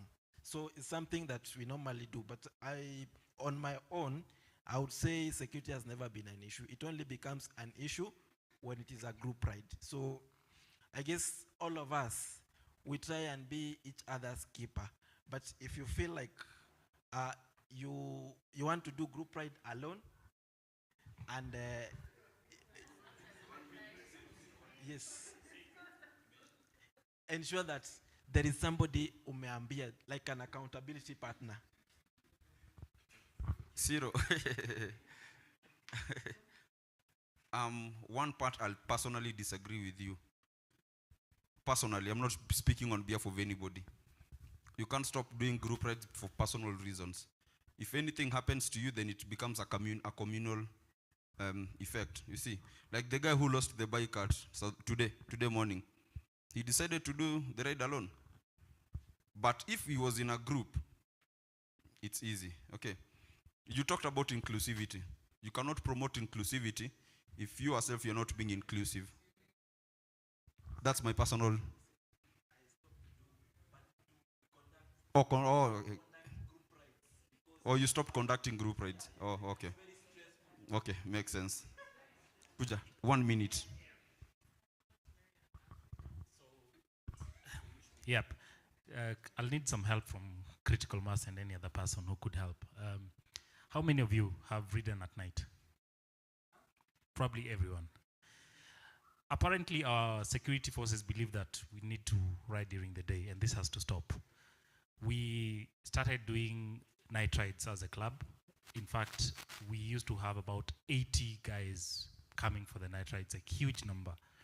But the challenge is whenever we try getting security to like come with us, along with us, we've had challenges. And the excuse they give us is that they don't have police available from 6 p.m. Yes, that is what we were told. Yeah, we need to get permissions. We need to keep on doing our night rides. We need help from whichever side it could come from. Yes, thank you. Thank you. Just something to add. Okay. Just one more thing. 1 minute. Just when you mentioned the issue about fixing punctures and learning how to fix them, EB was kind enough to partner with the Critical Mass to launch a training program, of which will be training new cyclists and returning cyclists. And within the course, there is also the mechanical troubleshooting and fixing. So if you're interested, that's something you can come and maybe just practice with us. Okay, thank you. I want to cut this session short. Next up, you've been waiting for KCRS. They are the next guest, but before that, we want to do a 10 minutes break. Is that okay? We want to do a 10 minutes break. You can have coffee. Our vile tulisema, the first 12 wanajijua. You'll be given a tag. You can enjoy free coffee and whatever you're taking, but the rest, everything is available. Is that okay? Yeah, okay. So clap for them as they... Okay, wait, hold. Before 1 you minute. guys break, I've heard everyone here talking about cycling safety, but I've heard no one talking about the road signs and how you indicate. That's one of the most important things. That is a discussion that we had. Yeah, it's in our list. Don't worry. Okay. Yeah. Yeah. You'll come back for that. Okay. Sawa. Wapigie makofi tafadhali.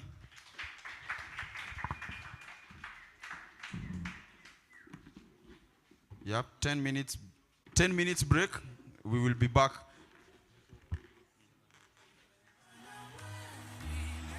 Yes, hold DJ. The snacks I told you are available for everyone. Sponsor ni none other than Tropical Heat. Sawa? Yeah, we will applaud them well enough. Thank you. Hello, excuse guys, before you go to the counter so that we can have an orderly transition to that, we have the 12 guys who we had promised to, for coming early, they'll get just a minute. So the 12 guys will get a sticker from Aila. They'll be the first one to go to the counter for the guys at the counter to have an easy time. Then after that, the counter will be open for you to make an order for whatever you want. Yeah, so please, Aila, as quick as possible, give them the stickers. Let us do it within the shortest time possible. Then we can have the rest of the guys being served after that. Kindly. So DJ, low volume, eh? Hapo iko sawa.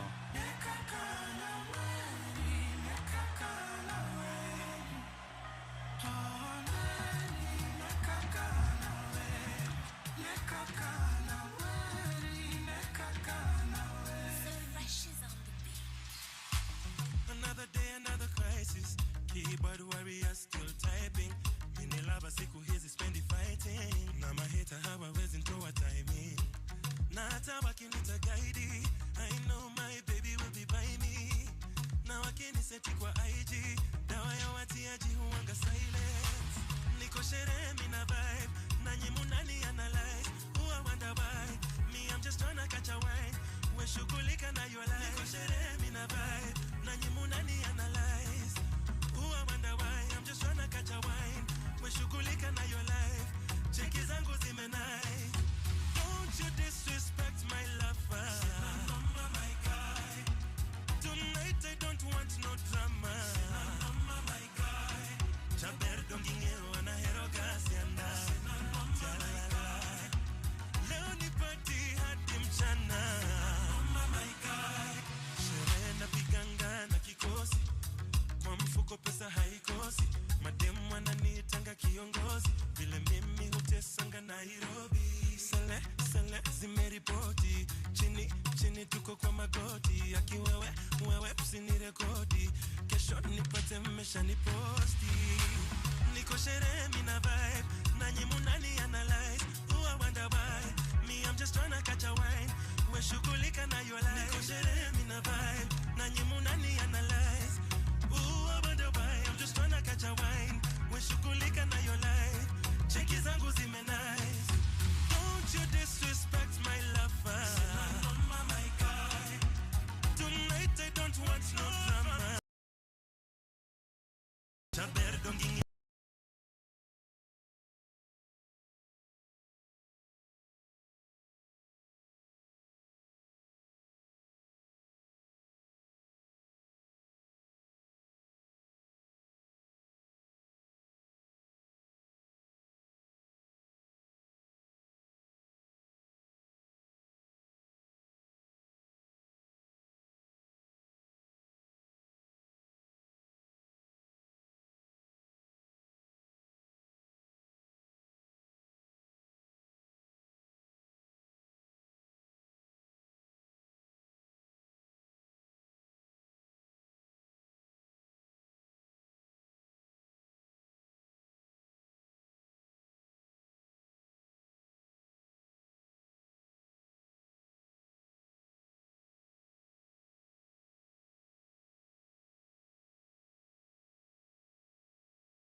Anybody willing to support can support with $1 million.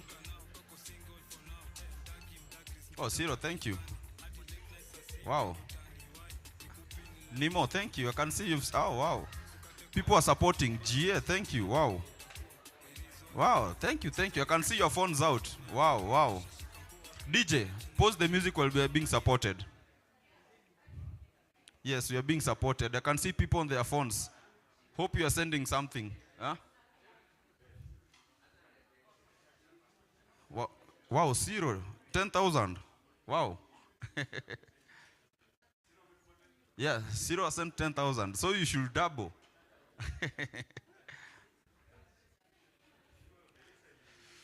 Yes. Nick. Okay. Yes.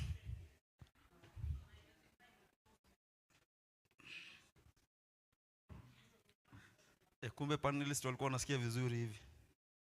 I can sleep.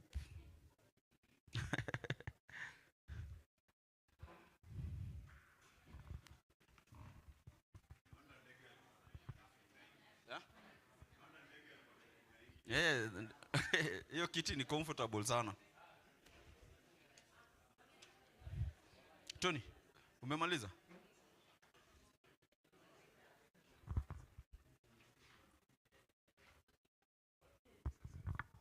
Yeah, so just to show you how big this is, this initiative is, I want to recognize someone who has come all the way from Mombasa for this initiative. Isn't that good news? So just take 3 seconds to appreciate Mr. Patrick, all the way from Mombasa for this initiative.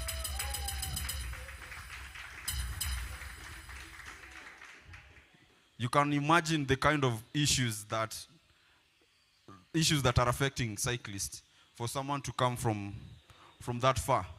It means we are doing good and we are headed in the right direction. I think now the next question should be after this, what next, right? Yeah, we will get there. Frederick, please, you guys can come this side, kindly. We want to start as you take your breakfast. No. At breakfast. You know, I woke up at 4 a.m. So to me, this looks like 8 a.m.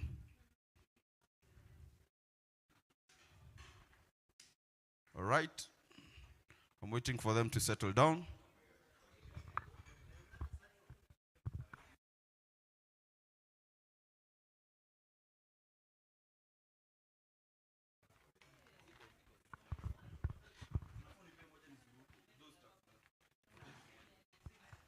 Yeah, on the note of appreciating, we also want to appreciate the main guys for the day, KCRS. A round of applause, kindly. Also, another sponsor, you know, getting sponsors is not easy. Furthermore, someone to sponsor your stomach, it's not easy, yeah? Yeah, well, let's appreciate Tropical Heat for their, yeah. Imagine you'll go home with snacks. Imagine. On a weekend after a ride. This is called Heroes Potato Crisps. Crisps or crisps? Crisps. Crispin. Okay, thank you. So I want to start as David Carroll prepares himself for KCRS. I want to do a quick trivia. I don't want to do it Kahoot style. Huh?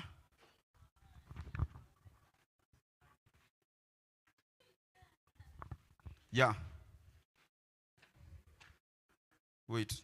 This one, whoever will win this one has to go with something. Let's go straight to the point, right? Now, Kenya Cycling Race Series. David, GA, before you guys were here, people expressed their questions, their concerns, their opinions, and their views. So I believe that's why you are here. But before that, David Carroll will introduce himself and everything. But most of you know David Carroll, and everybody knows Safari Epic. By the way, we were at Safari Epic last year. No, clap for me. Clap for me. Clap for Tony. He was also there.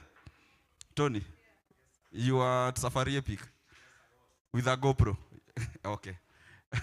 Okay, in the meantime, I want to welcome the main man of the day, none other than Mr. David Carroll. Makofi.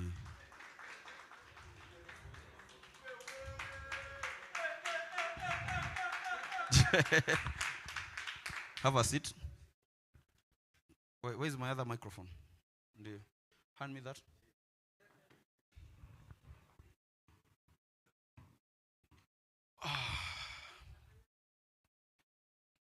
They're asking for Alan, the retired cyclist. Alan.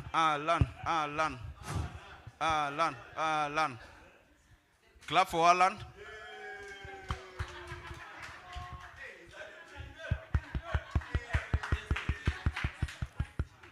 So, the aim of today is to talk about cycling, right? We won't pose the questions now. We'll give them time to talk in terms of organizing race, what it takes, and the whole system, how it happens. And about marshalling, there was some complaints at the... No, I won't say that. But I'll let them introduce themselves, and we move straight to the session. Karibuni.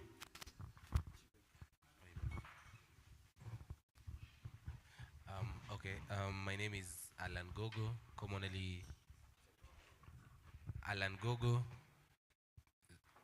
known as GA.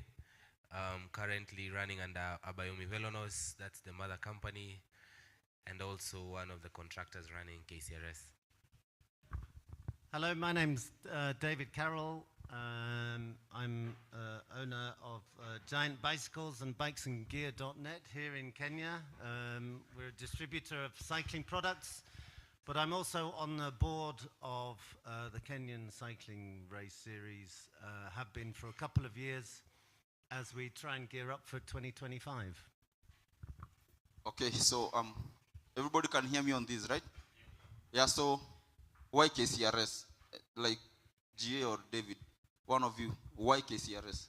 So, obviously, the whole point of KCRS, there are plenty of races. One thing to be clear is that we don't organize races. We are nothing to do with actually the racing itself.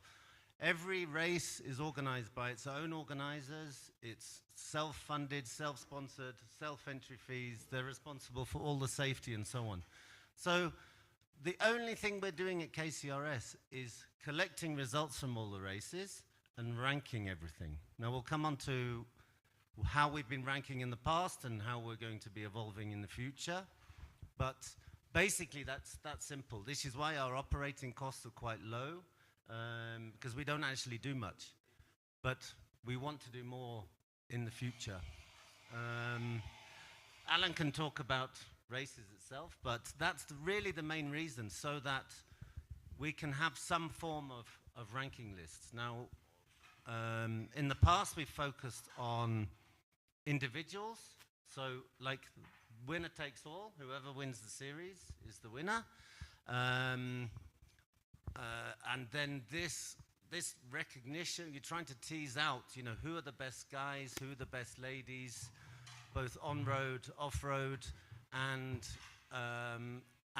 try to make sure that these people get some recognition, they get some opportunities, maybe some teams from outside will look at them.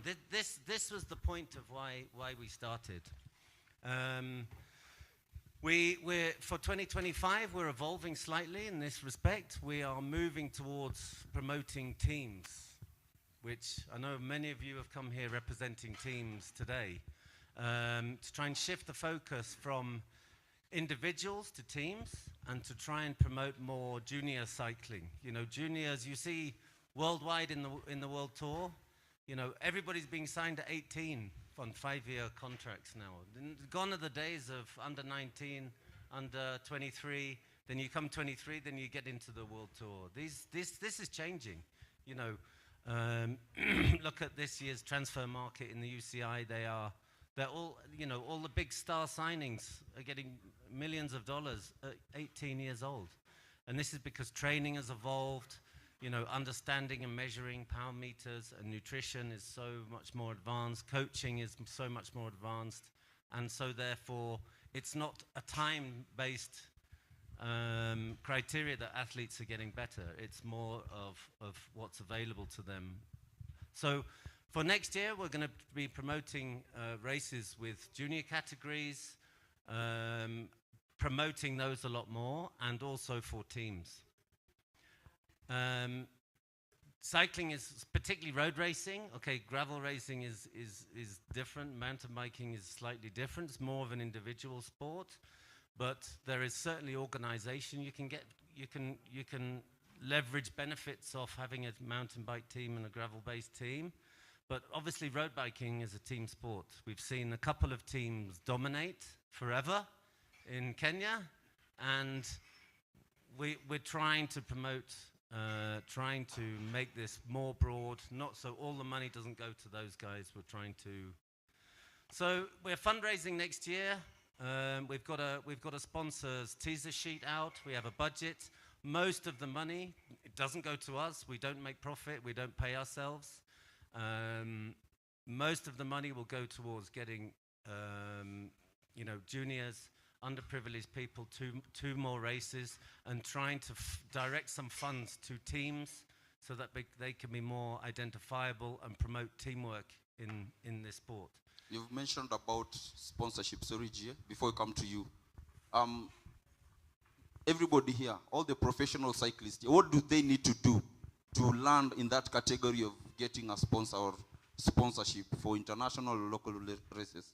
So there are a couple of different sponsorship models for athletes. One, we've seen the growth of what's called the privateer model. So an individual will approach sponsors, companies, typically cycling-based, like equipment providers, clothing providers, you know, tire providers, and they give them a little bit of money and they give them equipment, and this is enough for them to travel the world, travel Africa, wherever their aims and ambitions are, their budget, and in exchange, those sponsors get, you know, you've seen the YouTubers, you know, Giant has a guy called Josh Reed who cycled from the Giant factory in Shanghai all the way back to Newcastle, and he got a contract off the back of this one ride. Now they support his whole riding across the whole world. So the and because he made a cool YouTube video about it. So in exchange, so they're getting this money, this opportunity, in exchange for social media promotion, in exchange for like YouTube videos, and and then of course there's the other model, which is more traditional, like cycling teams. You have, you know, many of them here. You will all know them. You watch them in the Tour de France. Even mountain bike teams, you'll see Cannondale and Trek and so on. You know, an athlete can get picked up by a team, given a salary. Their coaching is mentored. Coaching is like monitored so that they can improve as athletes. And of course, the social media side is a little bit of it, but the team actually, you know, generally are profit-making entities. You know, UAE is not a charitable business, right? They make cash. They make money from their sport. They pay themselves massive salaries. So there's a couple of approaches. Like I'm supporting a guy called Vincent. He's over there at the moment. You know, he has a big calendar for next year. He wants to do some ultra races for next year around Africa and around the world. So we're fundraising for Vincent at the moment, on like the privateer model. But yeah, so teams is the way to go. One thing we've seen in Kenya is that there are a couple of teams. You know, one heavily funded team we know is Team Amani, and there's plus and minuses. I can talk about them forever. As you know, I've spoken to him many times. Yeah. But Team Amani does have a budget because they think big. They're getting You know, they've got a $1 million budget to send their athletes all over the world and to promote East African riders. So basically, according to you, for cyclists to fall in the bracket of sponsorship, the best way is via a team. 100%. An athlete can try, which is why we shift our focus in KCRS. Okay. You know, the team needs to be organized. Yeah. How to help? Where's Cornelius? I saw Cornelius. Cornelius, yep. Wave. So I saw Cornelius, amazing athlete, prime specimen of a human being. You know, you know, and you know, he's winning KCRS, he's winning some road races and so on. But how? What's next? Yeah, what's that's next? the question. What next? What's next? That's the point. So there's two of them there. They call themselves Team Psych. I don't know how many more are in Team Psych. So it's about the team being coordinated enough to attract sponsors. There are enough, corporate sponsors. There's enough big companies in Nairobi. There are enough big companies with money. So my question is, for this team, yeah, does it have to be registered under any umbrella body or something like that? Nobody's going to give anybody any money until there is a company and accountability. Exactly. So like as KCRS, we spent 2 years fighting with the federation, fighting with Government House, fighting with the Sports Council to register a company so that we can accept funds from sponsors. Now we have this company, we actually have a bank account now. Wow. So we have accountability, we have policies and company guidelines in place. And now so we've not bothered to raise any money until now, until we are ready to accept that money. Okay. I think you guys have heard. Team is the way. Registration is the main thing. You have to. The first time we had this discussion with David Carroll when we were planning for Safari Epic, he actually told us the same thing. Nobody's going to give you money if you are a nobody. You see, you have to be registered. You have to put yourself out there in different ways, via social media, via what you do, website, emailing the sponsors, if I'm right. That's Yeah. I mean, why is somebody going to sponsor a cycling team? Why? Because they believe that a group of people is going to give them exposure and increase their revenues. Wow. That's what they want. And how you do that is by, doing well in races, which not necessarily for some companies is a requirement. Like giant sponsor riders, so they're never going to win a race, but they do cool videos. True. True. So it's what are they going to get? Did they get visibility? Do you get visibility with one guy, or 8 guys, or and ladies, or ladies? Wow. That's the thing. You can, brand visibility is a thing. For them, for a company like Loop, for example, who sponsored the the Armani gravel thingy 4 races. They are getting access to all the competitors. They're getting access to the Armani team, and then they get to put in their social media, in their corporate promotions, all these amazing athletes that we talk about. Wow. Promote the sport. So Wendy had a question. Just make it quick.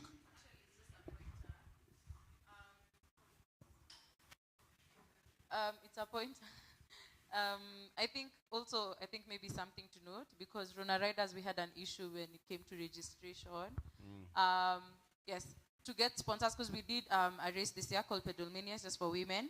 And to get funds, yes, we understand, you need to get registered. No one is going to give you money if you're not registered.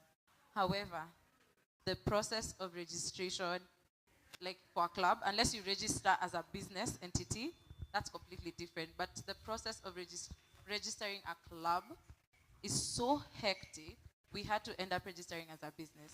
Yeah. So I think maybe we should... Same. We've done that same KCRS. We just registered a company, and we got now a bookkeeper. We just send them accounts. We got KRA. Awesome. We got PIN numbers. That's I think how we that's decided amazing. to do it. So that even you, when you want to go and register, just know, hey, Uku. They make it extremely difficult for you. Yeah, it's true. Yes, Frank, Bio.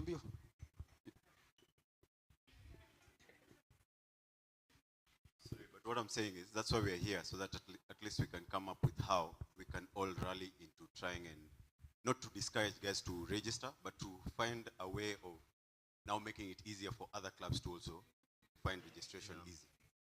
I think, is there a shortcut to that, Mr. David Carroll? To make yeah? No, you have to comply with the law. Yeah. Unfortunately, what he's saying is true. Registering of a club is hectic. Very. Yes. And it's not one person, it's a group of one person.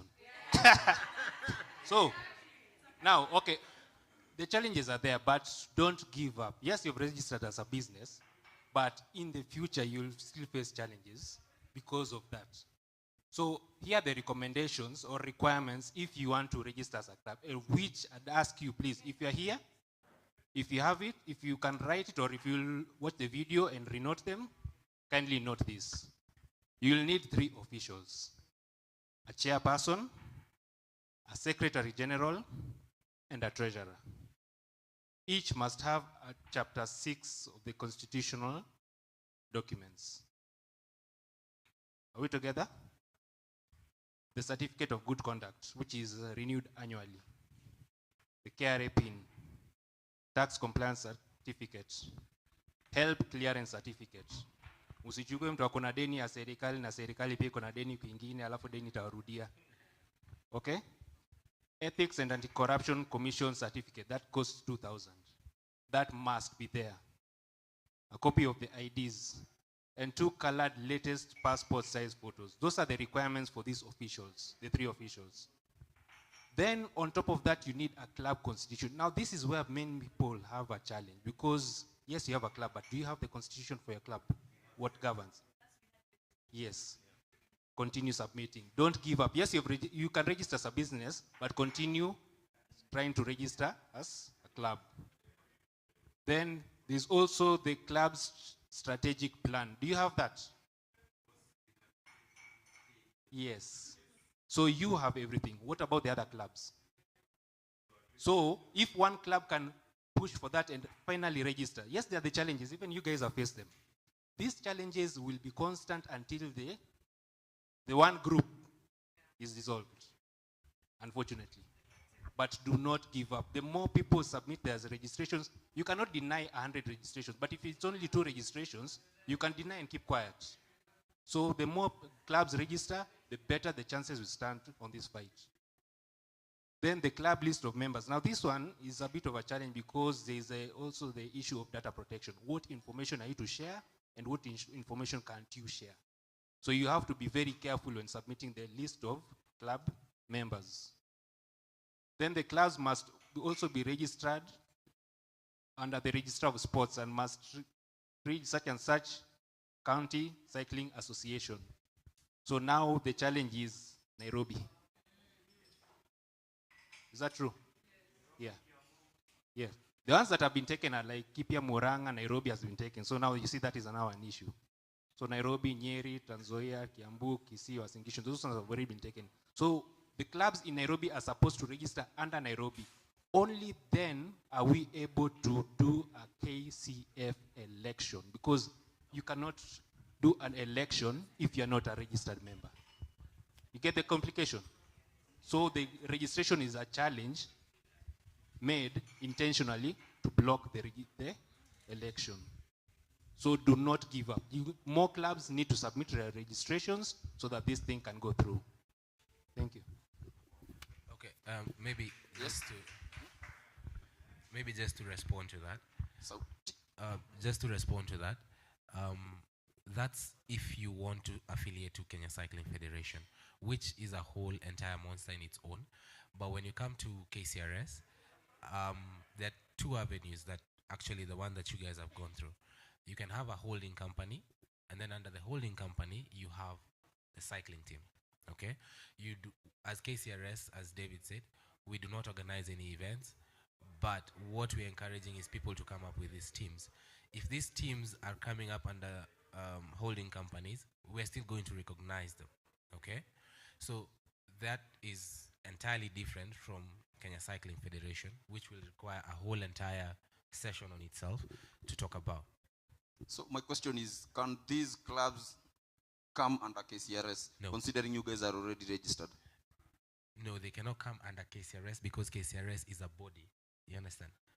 So what you are coming to do is you're coming to take part in the events under KCRS, but as a team. So where is this team coming from? If you're having issues getting registered, then you cannot say I'm going to wait until 2026 when I get my registration certificate as a club or as a team for me to take part in KCRS.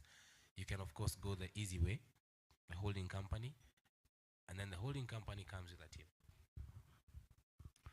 However you do it, just do it, because it's the starting point for. I mean, having a team with governance, with directors, with you can call anybody what you want, performance director or anything.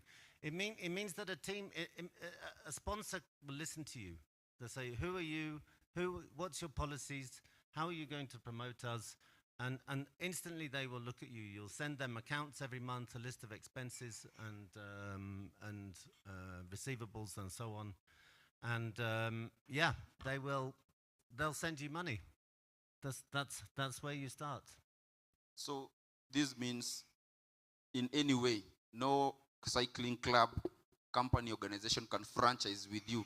In this example, if I want to do a route within Nairobi CBD and I can't access the police or anybody, I can talk to Critical Mass. They get the license for me or whatever it takes, and I'm able to do that. Now, if as Wafini you are a cycling club and you want to hold a race, can't we talk to you guys and help us organize the race for us in more of a franchising manner? Is it possible? That's not our intention. Okay. That's not the aim of what KCRS is supposed to do. Okay. Race organizers are race organizers. We are here to promote better quality racing. We can certainly provide critique and help guys. And one of the things we're looking at is, like I mentioned, insurance was mentioned before. We're talking to insurance companies about trying to get anybody who enters a KCRS race, qualified race, can get some insurance, at least if they knock someone off. Okay. These are the kind of things we're working on. So but the point of our series is to identify the best teams, the best riders, and to some extent the best locations. You look at the Formula One model. Formula One is not a race organizer. It's nothing. Formula One is nothing. They have a set of rules and they organize the series and they rank the results. This is what Formula One is, but it has the best technology with the best drivers or athletes in our case, in the best locations. We already have the best locations. All these races around Kenya, they're amazing. The race organizers are good enough, and we'll help race organizers, where we've had bad races before or safety incidences or something, we'll talk to them and try and pick those guys up and make those better quality. But it needs the team. Formula One is nothing without Red Bull, without Mercedes, without, it's all about the teams. They are the ones who are attracting the sponsorship money, not the series. Formula One gets TV rights. It gets dollars for TV rights. And we may get there one day, who knows? Amen. But it's about the teams themselves and how can they attract the best riders with the bigger budgets, with the best technology. And it starts at the team level. Yeah, and also maybe just to add on to that, one of the reasons that KCRS was formed like 2 years ago was also to improve the attendance in most races. You'll see that there's a race in Mombasa, but guys in Nairobi don't have a reason to go to Mombasa. Why would I go to Mombasa? There's nothing on offer for me. But now with the point system that was implemented by KCRS, you will see that riders, I think this year there are 14 races, but before there were 12 races. So you'll see riders making, their plans and say, like for example, I'll start my season at Southern Bypass, and then after I leave Southern Bypass, I'm gonna go to Malindi or Malindi, and then after that, I'll go somewhere else because I know what I'm fighting for at the end of the season. We have had 2 champions already, actually 1 that's on the road, and then MTB has had several. So at the end of the day, you'll see that most of the races on the calendar have had an improvement in rider attendance, and also they've grown in terms of their stature as a races. Okay. Wow. on the attendance. Someone asked before you came. We had an open conversation before the both of you came. And highlight for what are the benefits of KCRS to the cyclist as an individual, not now to the teams or to yourself. What are the benefits that come with a cyclist coming on top of the table at the KCRS ranking charts? Okay, so for 99% of everybody who partakes in KCRS races, it's not about winning. It's about being with like-minded people, being in an environment where other people are cycling. But primarily, it's about measuring yourself. You know, I race. I come 50th every bloody time because I'm big. I'm a big guy. It does all these hills in Kenya. I was a good cyclist in UK because it's flat. But here, I'm rubbish. So it's about measuring yourself. Can I beat that guy? Can I beat that guy? Can I get better? Can I improve? So, but to talk about the 1% who want to win. So, yeah, I mean, they have to, you can win. You know, for us, it's about introducing the system so that that guy, Cornelius, when he wins, he can stand in front of anybody in Kenya saying he's the best road cyclist. And what is KCRS doing in terms of that system? How do you mean? Like, you want to say if Cornelius wins, he stands in front of Yeah. Right now, he can't. Yeah. Why? But we can't, the thing is, it's not for us. It's for him. It's for him. Okay. For him to say, shout on his social media, his exposure, his YouTube channel, that he is the best. That's the point. We're just there to identify. Obviously, if opportunities come and they come through us, we will direct them. Like, for example, Paul Lemuria. You know, Giant head office came to me and said, who's the best cyclist in Kenya? Let's put him in a training camp. And they sent him to train in Spain with Ekip Farmer. It didn't go so far. We can talk separately about why that is, but you know, it's those kind of opportunities that can come. You know, like outside Ineos could come and say, who's the best guy? Oh, this guy. UAE, Emirates could come, and if we get approached by anybody, yes, we will send them to the right place. But at the end of the day, you know, the athlete has to promote themselves. They need the opportunity. We're there to give them the opportunity to promote themselves, and they have to do it. Now, athletes are traditionally not great at business. You know, they're focusing on nutrition, they're focusing on training. You know, I'm sure, you know, most of these guys in here are training 6 days a week. Yeah. You know, and they don't have corporate jobs. They don't have legal background. They don't have access to that kind of, you know, that kind of community. But in the cycling community, there is these people. You know, there's a group called Bafini. That's them. Thank you, thank you, The thank you. Wazay cyclists, right? This cycling team represents, you know, like the top 20% of corporate CEOs in Kenya. True. They're desperate. We've had a meeting with them. They're desperate to sponsor cycling teams as a group, right? Yeah, I remember you telling us with Tony. They're in desperate. Karen, yeah. And we introduced them to Armani because, you know, they're the most organized cycling team in Kenya. Yeah. They gave them millions of shillings, right? For Millions. Catch millions. Millions to organize these gravel races in Kenya. The money is never the problem. It's where you spend it, how you spend it. You know, an equipment sponsor like Giant, I guarantee I get 100 emails a day from Kenyans saying, can I have a bike, can I have a bike, can I have a bike? And, and I say, okay, send your CV. I never say no.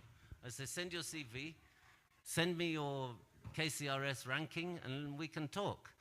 But like someone like Giant, Trek, Specialized, they don't want to sponsor an individual. They want to sponsor a group of people, yeah, a team.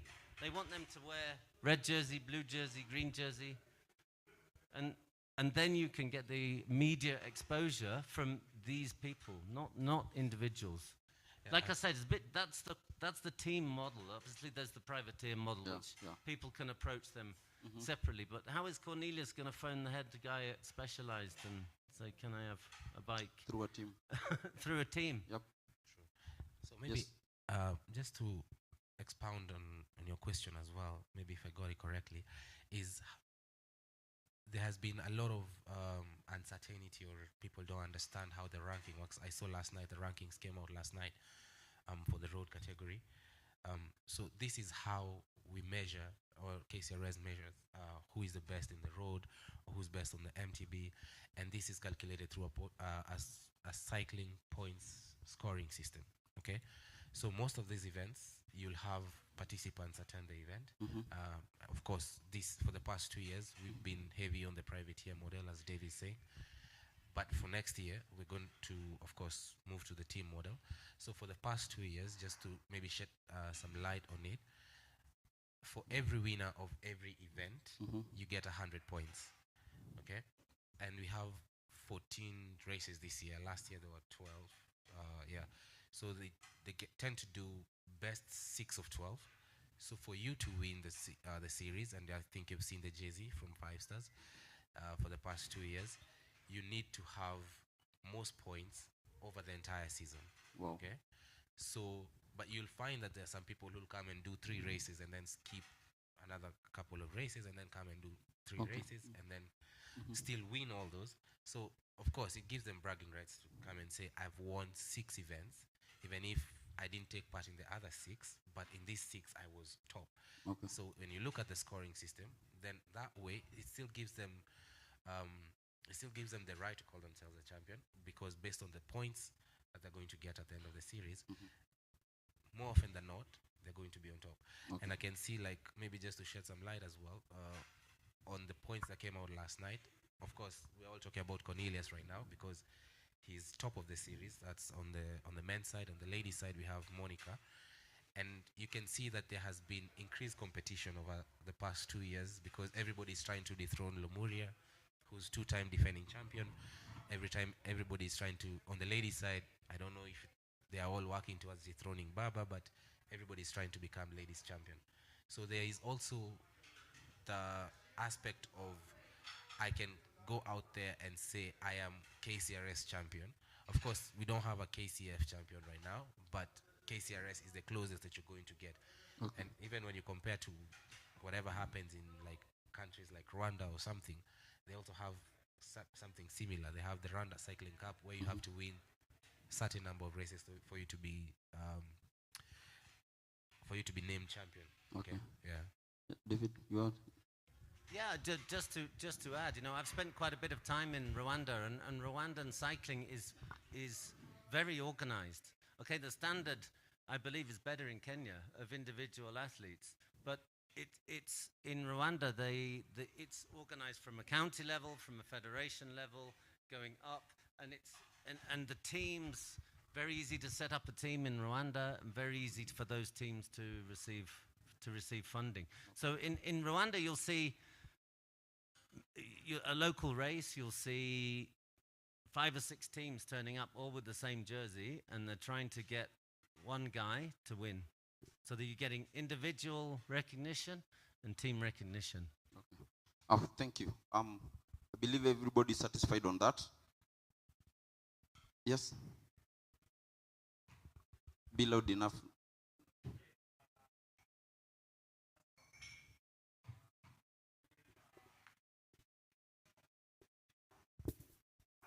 Okay, according to the way I've understood, the KCRS doesn't organize any race, but it accounts for all the points that have been aggregated from all the races. So you guys are also getting to a point where you analyze and find if the rider who has been awarded certain points, he deserves. Because the reason as why I'm talking about this, there was a road race in Machakos. The first guy who won the overall race, he got lost. And he was brought back. You could see it from the video. He was brought back being carried by a motorbike. But again, it was so shocking to see him standing on the podium. and been awarded the winner of the race. So for such a case, what do you do? I mean, yeah, I wasn't aware of that. I've never been brought to my attention. I mean, I don't know, never been discussed at a KCRS meeting. Feel free to send incidents like this. We've had a few people been accused of cheating, and we've sat them down and had discussions with them, and we've taken it forward. But this particular case, we don't know about this. So, I mean, ultimately, it's the race organizer's responsibility. They give us some results, we will rank them. It's the race organizer's responsibility to make sure so they should be the first round of recourse. But if there's nothing coming, yes, obviously we're trying to improve the standard of racing in Kenya. If there's individual examples, let us know. We'll investigate. Okay. For that particular ride, I think I raised the issue. I sent videos to the organizers. I spoke to Bicycle Garage on the same issue. I was given an answer. I was there at that point when I saw Lorot being ferried on a motorbike, only to see him again as number one. So it denied number 2 being number 1, and it denied number 3 being number 3. I mean, he was pushed to number 4. And I didn't get any response. I think I shared this information. Yeah, maybe just to with who? With Alex. Yeah. Okay. So again, as we said, we do not organize these events, and most of the results that we get are coming from the organizers themselves. Okay, granted, I know someone will come and say, okay, but GA, you're sitting there as a Biomi, and you guys have a couple of races on the calendar. So yeah, these the results of these events across the country are only sent to KCRS by the organizer. So whatever the organizer deems fit, that whatever happened at their event, and they see that that was the correct call of judgment, we cannot influence it. But as Dave is saying, if there are any complaints, then we are happy to to sit down with the organizer and say, look, this was raised. How did you handle it? Was it in the right way? And if it was not in the right way, then of course we want to find a better way for the future so that this does not happen again.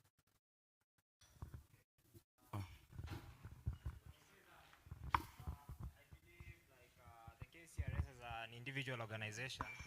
For each and every race organizer to bring the results forward to you guys before you present them, there must be terms that must be met, right? Just to cut you short there, we do not post any results from any races. The races are posted by the individual organizers. So Bicycle Garage, Franyo, Kenyan Riders, Abayomi, whatever, they're going to have the event and then post their results. And then once these results are final, like within, I think, 24, 48 hours, then they're sent over to KCRS, who are able to now, collect the points and in case there was anything, discuss it and see. Okay, the reason as well I'm saying this, David, you have participated in a couple of MTB races, right? And we are given all these GPX files, and we are expected to follow your Garmin Edge device to take you to the finish. And once you get lost, it's your own business or the race organizer's business to make yourself to make sure that you get to the finish line or to the race village safe. But again, it can't happen that I was leading because I went on a breakaway and then I got lost because I failed to follow the route or the instructions, because some of the riders, they are very ignorant, they don't listen to the race briefing. And then you as a race organizer, you decide, you want to break away for 2 kilometers. That was the discrepancy between you and the main group. So I'll take you back until you catch up with the main group and put you 2 kilometers ahead, and then it's for the main group to.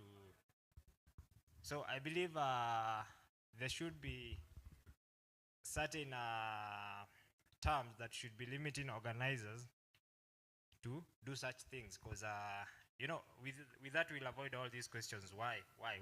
And I think the reason why we are here is to raise these issues and to improve them. Yes, so exactly. This is the whole point. One of our main goals, I said at the start, was to improve the quality of racing. in Kenya. This is what we're trying to do, where we got examples. So if you have examples, let us know. You know, we're establishing an event manual now with policies that we're expecting event organizers to at least adhere to the spirit of it. You can't make people sign something they don't want to sign, but at least we're trying to make things better. Hope when you're planning the manual, there is a rule that will indicate the number of marshals in the races, because most races we have covered as Wafinyi, the biggest challenge apart from the route is the marshals. So people tend to forget. A good example is the Gashika classic race, because we are live streaming. We are following the athletes in front of us. So they got lost. We were thinking they're on the right direction just because they made a wrong turn. So include the number of marshals. That's just from me. Yeah, but you have to be careful what you wish for. We can also have timing chips, we can have podiums, we can have medals, we can have prize money. But then your entry fee won't be 1,500 bob. It will be 5,000 bob. So, you know, I'm a native of UK. There is no road racing, there is no mountain bike racing gravel scene like there is in Kenya. We are incredibly blessed to have these races, a mountain bike race, a gravel race, a road race. Nearly every month there's one, sometimes two, you know, in the peak season. In UK, in European countries, they do not have these races. They are huge, like they call them fondos.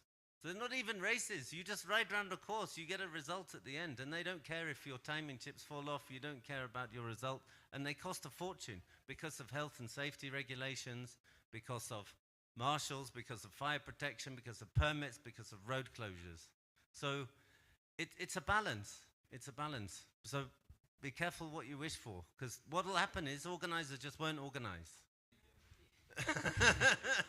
Okay, now on the same, as you are mainly responsible for the race results, right? The main results, statistics. Basically, that is collecting results from all affiliated events. So obviously, there's other events which are not affiliated. Yes. But the ones that are affiliated, we collect the results and we rank them. Yes. The reason I'm asking about that is that internationally, there are categories: Cat A, Cat B, Cat C. Yep. Have you thought of doing that locally so that more people can be categorized and maybe come into racing, knowing that, yeah, if I'm from Cat C, if I'm beating Cat C, then I go to Cat B, that way, so that it improves the gradual growth of racing? Yeah, I mean, I don't think we're there yet. Honestly, I don't think we're at that place. I think we are, you know, we're still at the place where 100 individuals are turning up. Yes, they have a team name and they put a team name down when they enter. But that team isn't promoting riding for Cornelius to win. Yeah, they're still fighting, all fighting for their own result individually. You know, who cares where, you know, Sammy finishes as long as Cornelius wins. But to answer your point specifically, yes, I mean, the federation is affiliated to the UCI, and we know about the federation, and their remit is to promote racing standards and racing categories, and so the fact that they've chosen to do it, not to do it, is, you know, we all suffer for this, right? But yeah, I mean, you know, I think we need to do one step at a time. If we're at a place where there's 10 teams fighting, yeah, who is the Cat A winner, who is the Cat B winner, who is the Cat C winner? This can be an evolution of where we want to be. You know, as KCRS, we try and stick to the UCI definitions, so under 23, under, you know, juniors, and then, yeah, there's not much below that, but we try and stick to this kind of format. A number of riders in a team, for example, we'll just have it exactly the same as what is intended in the sheets. I hope maybe this might be my last point. So I want to maybe just bring something to your attention, not really to your attention, but also this year, Rona Riders, we organized Pedomania, which is a women's only time trial race. This was my first time at organizing a race. let me tell you guys, it's extremely difficult. You're not funded at all by anyone. We literally self-funded. We did a literal harambe within the group to fund, to be able to bring out the quality of race that we did. And even then, it was even easier to choose a TT race because then it's shorter distance. Then we can have our members become marshals, because then at least your members won't need some stipend, because also you don't want to just be called to places to be a marshal and you're not getting a stipend, right? So let's also be aware of how much effort some of these race organizers put in when they are planning the races. Honestly, I applaud anyone who's doing races over 80 kilometers, I don't know, 100. I don't know how you guys do it. It's extremely difficult. Already you can hear from what Critical Mass was telling us about how when they organize just a basic ride in Nairobi, how hectic it is to send out police ninis. You get reports and everything. And then all this, as a race organizer, you need to still make sure these people are going to be safe on these roads, because you can't take roads which have a lot of traffic. And then you guys still expect medals. Medals are really expensive. If you want to ship them from China, we also need guarantee that we're going to have a certain amount of money to be able to bring a certain amount of medals so that they come in bulk. It's extremely difficult. If you want to do them locally, they're also not as affordable as you might want to do them abroad. So let's also try to extend grace. I know the challenges, and I know we want to improve the quality of racing in Nairobi. Personally, I don't race much, but I have tried. I think I've attempted 1 or 2 races, and I can tell you, as an organizer, it's extremely, extremely tasking. So yeah, let's also think about that. Yeah, the other thing is, you know, as you mentioned, this is an event organized by Runner Riders, right? So event management worldwide is incredibly lucrative. It's people, you collect entry fees, you can get sponsorship money, you get stuff for free. People provide you with things like tropical heat for our Safari Epic. You know, we had as many sausages as you can possibly imagine. I just wrote to one guy at Farmer's Choice, and we had 1,000 sausages for 50 people. You know, and they were sweet. Yeah, don't underestimate the power of your event, particularly your event, the ladies' event at Pedalmania. Amazing. I think. Access to, actually we did get access to a few goodies, and people who participated could say, but what I'm saying is cycling is actually what I'm seeing is it's growing, and there is potential, and that's why we are saying, even for us, we had to now learn, you need to register first because to get funding. But the truth is, even to get this funding is not as easy. So it's gonna take time, it's gonna grow, there is potential. But then for us, it really took a lot, especially with the money, because yes, we can get goodies, but then if you want to bring on more marshals, if you want to have more medals, and that's like what we said, you can't have a registration for around 4,000 bob. I don't know, maybe we can, I don't know, but for us, we really had to look at that registration money. Because also, yes, we've targeted a specific audience. And then for women don't take part in races in Nairobi. So for us to even get 50 women, it was us, we really tried. Yeah. And we hope it gets better. But yeah, I know there's room to improve. Yeah, definitely. I mean, you look at like you know, Exigent at Grand Nairobi Race, you know, it's because they have a company, they have an event management company, and use your cycling team as you are evolving it into a company or an entity or whatever. You use this platform for not only raising money for equipment sponsors, for rider salaries, for coaches, for equipment suppliers. You know, one of the branches of that you can pitch to potential sponsors is that you can latch onto a race. You can, you know, a ladies only race. I am sure there's a million charities. You just need to find them. Keep the passion, keep the intention, keep the hard work going. I mean, we're all here, right? Cycling is not a huge money business. We're all here because we're passionate people, and we love to share our passion with like-minded people. So keep pushing. There is help. There is people. Use the community around you. You know, sponsorship always comes from like-minded people with more opportunity than you have. You know, it always comes from those kind of people. So, you know, Nilesh Shah at Tropical Heat, you know, he provides snacks. Every single time anybody calls him for any event, he's there, right? Because every single rider in that race is going to have a packet of crisps or some rice cakes. Who's ever asked him to sponsor a team? Anybody? The guy loves giant bicycles. He loves riding. The guy is nearly 80-year-old and he rides all over the world. I'm sure. I think he has some kind of academy anyway. Maybe he already has something, but who knows what that academy is doing. But these are the kind of people who have passion, who have, they're available in the community.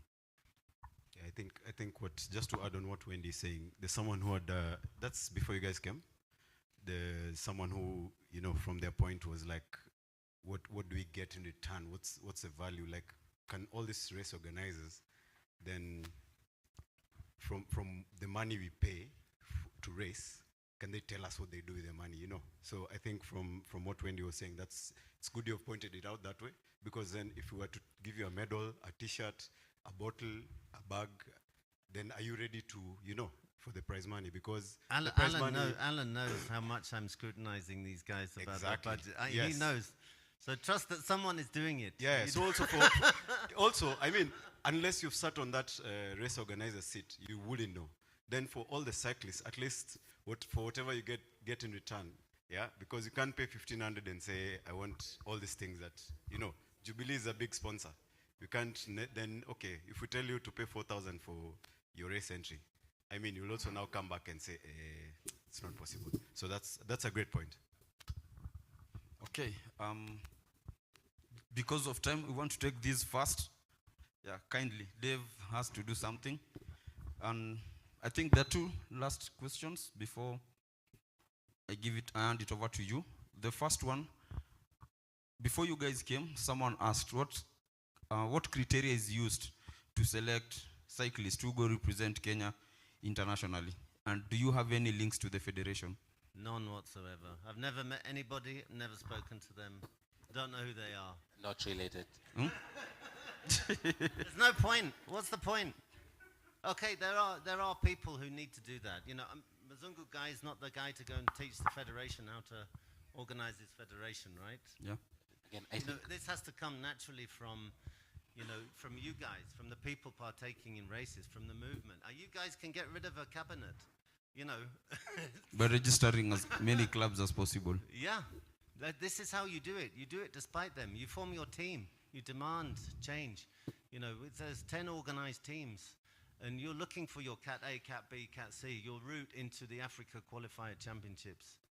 This is how you have to do it. In fact, you know, this race that was organized, you know, was kind of despite the federation. It was organized by Galazzo, who are, you know, big, you know, Belgian race organization. I did the gravel, lucky enough to be able to have the opportunity to go to the Gravel World Championships with 2,500 cyclists organized by Galazzo. And, you know, the whole of Belgium turns up, drinking beer and getting drunk on the side, cheering me cycling down the piece of mud. You know, these kind of opportunities, yeah, it has to come from the cyclists themselves. Okay, Gia? Yeah, also about, just to add on to what Dave has said, as a cycling community, of course you have been here. I think some of you are veterans in this sport. By veterans, I mean, ever since I started cycling in 2014, I met you here. And some of you are doing, I think, you know, under 19, under 15. But we have never had that agitation to the federation, you know. We need the federation to do this for us. And as I said earlier, it's a bit, this will not be the forum for us to talk about the federation and what will be required of us as cyclists to either overthrow the federation or to take part in a federation election. And it's nice to see, you know, the points that you brought up. And it's also important to note that as cyclists, you can push the federation to use the KCRS standings as a yardstick, you know, to pick who is the best in the country. I remember, I think Kagiri was it in 2017 or 2018, just come from Tode Machakos and we've placed like top 20, top 30, and then someone who's top 50, by top 50 I mean number 40 to 50, comes and is selected to go to the tour of Rwanda. And we made a lot of noise back then until the Kenya team, the invite was rescinded, because they're like, why would you bring riders who are not up to par and then you're leaving the top 10 riders? So again, if we continue making noise and continue pushing the conversation for change and asking the federation, let's use KCRS standings as a yardstick to pick who requires to go for African championships, who needs to go to world, then I'm sure you will see the change there. So the problem is the federation. Of course, Of course. But there's things you can do. There's things you can do. You can be organized. You can do it. You can be organized. So that's the point. Get 20, 30 teams registered in Kenya. Get them organized. And a guaranteed change will happen. But you have to start with yourself. Just shout from there, 5 seconds.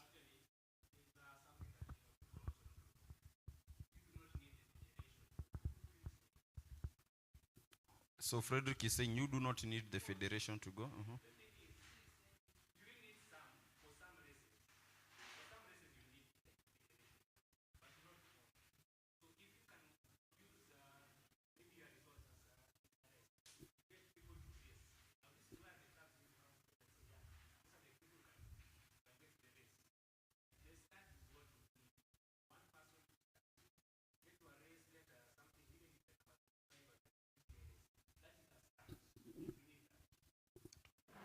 Yes, Kagiri.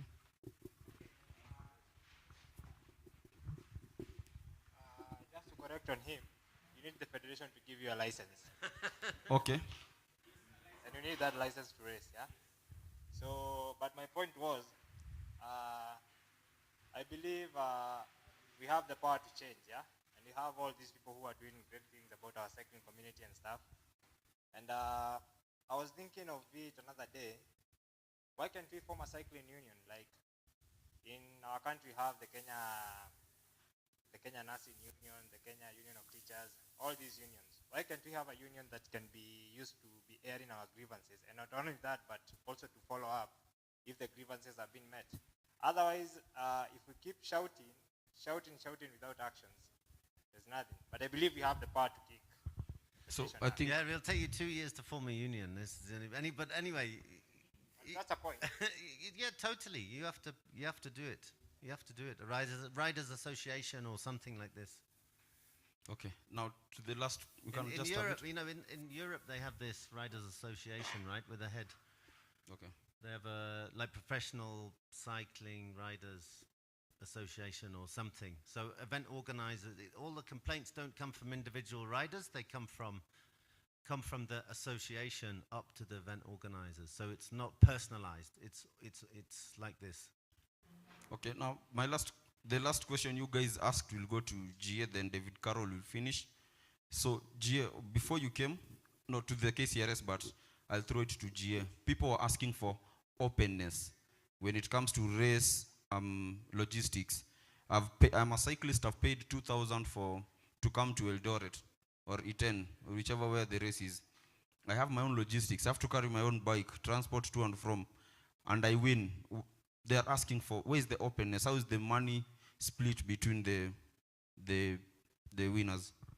This is a question for the organizers, not for KCRS.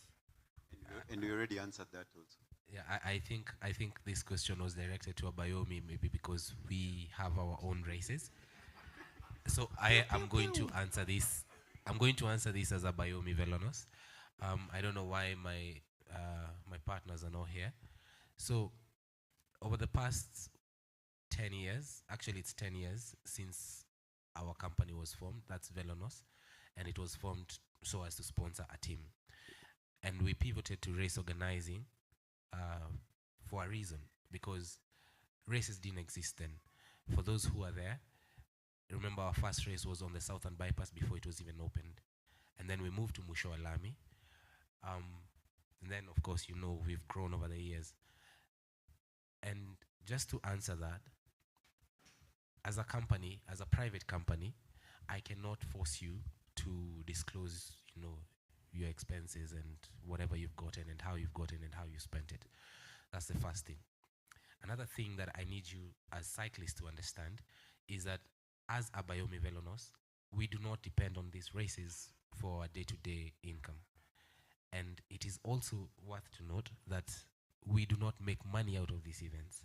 Actually, in some races, we go home negative because I've listened to, what all of you guys want. You want water, you get water. You want prize money, there's prize money. You want marshals, you want properly marked routes. So there's a lot of logistics that goes on behind organizing a race.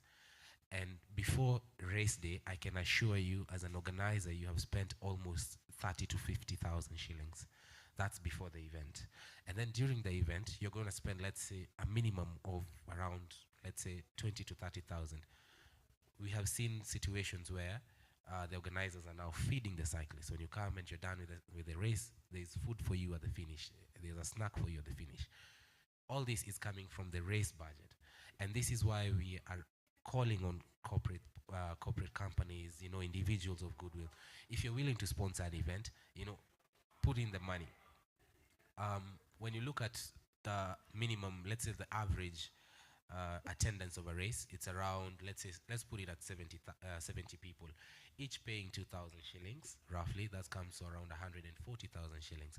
We have no input from someone else, but then you come and realize that your expenses for the race are at 100,000 shillings. Okay, so this is water, route marking, ambulances, which is one of the requirements for KCRS. You need to have an ambulance or a paramedic on site. Then you're left with, let's say, roughly 40,000 shillings.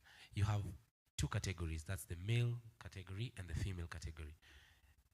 They all need prize money. And I can sit here and say without fear or favor that Abayomi Velonos, alongside Bicycle Garage and maybe Grand Nairobi, we are one of the few people who pay prize money for the top 10. And that's both men and women, depending on the entries on the women's side. Yeah, granted, we've had issues with the women's side because we do not have many women racing. But when you split that 40,000 shillings between the two categories, that's between the ladies and the men, that means 20,000 to the men, 20,000 to the women. But then you come down and say, I was number 3, I have not gotten anything, and I come and tell you I gave 20,000 to number 1, then the conversation shifts. Why are you giving one person the prize money? And yet we can see that in the top 10, you have some of the best riders. Say, for example, Kagiri places number 8. He's one of the best riders in Kenya. Is he going to go home empty-handed?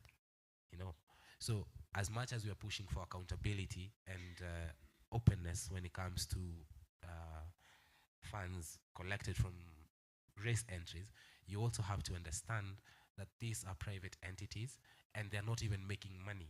Personally, I can stand here and say I have not made any money of, that can afford maybe to buy me a car or to fuel my vehicle, of course, and my G-Wagon.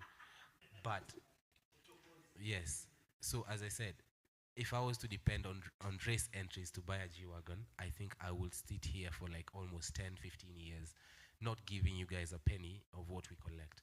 So as much as we are going to push for that openness from race organizers, let's also extend the grace to them to, to understand that these are private entities. Yeah. They actually go. I would also echo that. Races around the world. You don't think the Tour de France makes money? Races are supposed to make money, right? And I can tell you our event. I can tell you I've done due diligence on all of their races, right? And there's nothing left in the pot at the end of the week, right? So, yes, it's right to have that transparency, but change the mindset. Change the mindset. These races, sponsorship is such an untapped. I constantly talk about it. Such an untapped resource in this country. There are thousands of companies with resources, but what do they get in exchange? Yes, you let someone make money. Let them. If someone makes money, it will happen again. It will get better. They will reinvest. It will be better organized next time. There'll be more marshals. There'll be more. The GPX will be better. Sammy won't get lost because there'll be markings, right? Let them make some money. Let them. Actually, but don't take it from the cyclists, right? Don't take it from them. Their entry fee is honest. Use that for expenses. Get us, if you want to make money, get a big sponsor, put that in your pocket. And then let the sponsor challenge you. Let the sponsor challenge you where you're spending that money, not the cyclists. Actually, my final question was coming to you on the sponsors. Can you tell us, just roughly, I don't know how I'm going to say this, but can you name a few sponsors that these cycling groups and teams should approach, maybe via email, and tell them what to do before they approach the potential sponsors? Well, typically, like what we tried to do, yourself, we tried to do with Safari Epic last year, right? Yeah. So we created a social media plan, which was 2 6 months. weeks before the event, Yep. during the event, And 6 after the weeks event. after the Your event is not just one day. Your event is, you can promote this thing for a whole year. You can create value for your sponsors for a whole year. It's not just have to be, okay, we've done it now. Thanks for the crisps. Let's go. It has to be, you want to be able to advertise these amazing athletes to these sponsors. Like, I don't know, for example, NCBA is a classic example, right? Classic example. Yeah, okay, the subsidiary is Loop, and they're investing in cycling through that. But NCBA itself is another entity, obviously Tropical Heat, and I think how much does a cycling team need? I've asked 1,000 people, by the way, how much would it cost to run a cycling team in Kenya, realistically, honestly, genuinely? And I've never, ever got somebody who sent me a spreadsheet with the numbers on it. Please, how much does it cost? I don't know. How much salary do you need to pay 10 men and 6 women every month? What bikes do they need? Anyway, we digress. This is, Can we do a separate... But I would think, like for an event, an event. He's mentioned the numbers. Cost approximately 150, 100,000, to run a race. It just so happens that there are 100 to 150 regular cyclists in Kenya, who allows them to run that race, and they do it with passion. Not from a need for making money, but so if you asked, if you're you have a race in Gatamayo or somewhere like this, or a portfolio of races like Alex at Bike Garage or Velenos have, I'm pretty sure you could get 1 to 2 million shillings for these races. Yeah, okay, so you've got 6 races, you've cost you 1 million. Okay, put 1 million in your pocket. Lovely old job. So David, can we... Just a minute. Can we organize a different... But like for a company, the point is for a company, 1 million shillings, a company with, a $10 million turnover, what percentage of their budget are they spending on sponsorship? 1 million shillings is nothing. They're paying most of their staff this, right? So 1 million shillings is nothing for most companies. Look at their balance sheets. Look at the start. So that it's not the companies that there's many of them. You can go to company's house and say, give me a list of all the companies that are earning $10 million a year. Okay. You can 5 do seconds. it, but your way into that company, you need to find a cyclist in that company. You need to find someone with passion. You need to find someone with. And I tell you, bikesandgear.net is not one of these companies, right? you need to find someone in that company with passion. Farmer's Choice, has, Steve Strong and Nilesh at Tropical Heat, Eric at Loop, Willie at this, what's his equity, what's his private equity company? I can't remember. Willie Iriri, is a private equity company. There's so many. Sponsors. So many of them, but you need to find someone in the organization or somebody who knows someone in the organization. Otherwise, you'll never get through the door. Okay. Yes, 5 seconds. Just a quick question. Whatever you guys do as KCRS, if KCF were to step up and do what they really need to do, would you clash? Like you just told us. Not at all. We'd work with them, totally. So their work is actually to, as you said in Rwanda, it's very simple what the federation's job is. It's to give racing licenses to Kenyans. That's their mandate, to make sure that the best Kenyan athletes go to the races worldwide that they're allowed to go to. There's many races that these guys and ladies... And race organizing is part of it. Yes, of course. The clash of them So coming like the federation, like in Rwanda, for example, Rwanda Federation is involved in everything, but it doesn't organize races.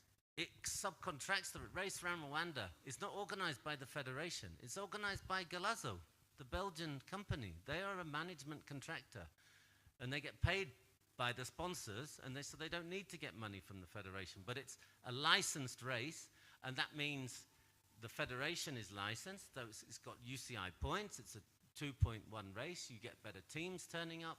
You get, a higher profile. You get TV rights, and then Rwanda Federation can get money from the TV rights for that. That's that because of how the cyclists were making noise of the federation coming to an event, a private organized event, to come and start picking, the best from here, best from here. If that is their job, then they're supposed to. But I mean, but that is their job. And actually, just to add on to that, it's also important to note that the federation is responsible for cycling in Kenya, and they have been gracious enough to allow us, have our events, not what's the word, not affiliated, but not sanctioned. But if we were to go that direction, then that would mean they have to sanction all our races, give us the permits, allow us to run this. So yeah. Yeah, there's no UCI points for winning a KCRS race. Yeah, so if you're getting the mic, kindly 5 seconds. One day, why not? If you had an efficient organization, one of these, races could be a UCI certified race. You get some points which you qualify for the, one of the reasons they make a big deal of the national championships is because an official national championships with KCF, you get actual UCI points, and quite a lot of them for being national champion. Like Nancy's used it to a benefit to go to some World Cups in Europe in the past. So, it doesn't mean it cannot happen. It can. 5 seconds. Yeah, just something to add on the federation. We should also try and see on how can we plug them in whatever we are doing.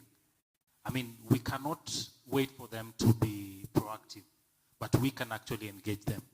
And I've gotten very good forums with them. We were trying to get some licenses for our riders, and we got some. So use them as a stepping stone. Yeah. They might not come directly to help you, but they have networks, they have some resources that might be useful for us as clubs.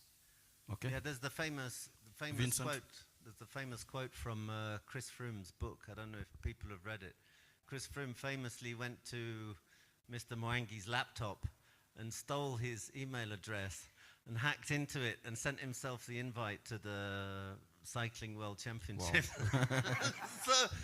But the point is, they are the official certified body that UCI in Switzerland recognize as cycling governing body in Kenya. So you have to work with them. You have to treat them as a friend as opposed to an enemy. You shouldn't be doing things yourself.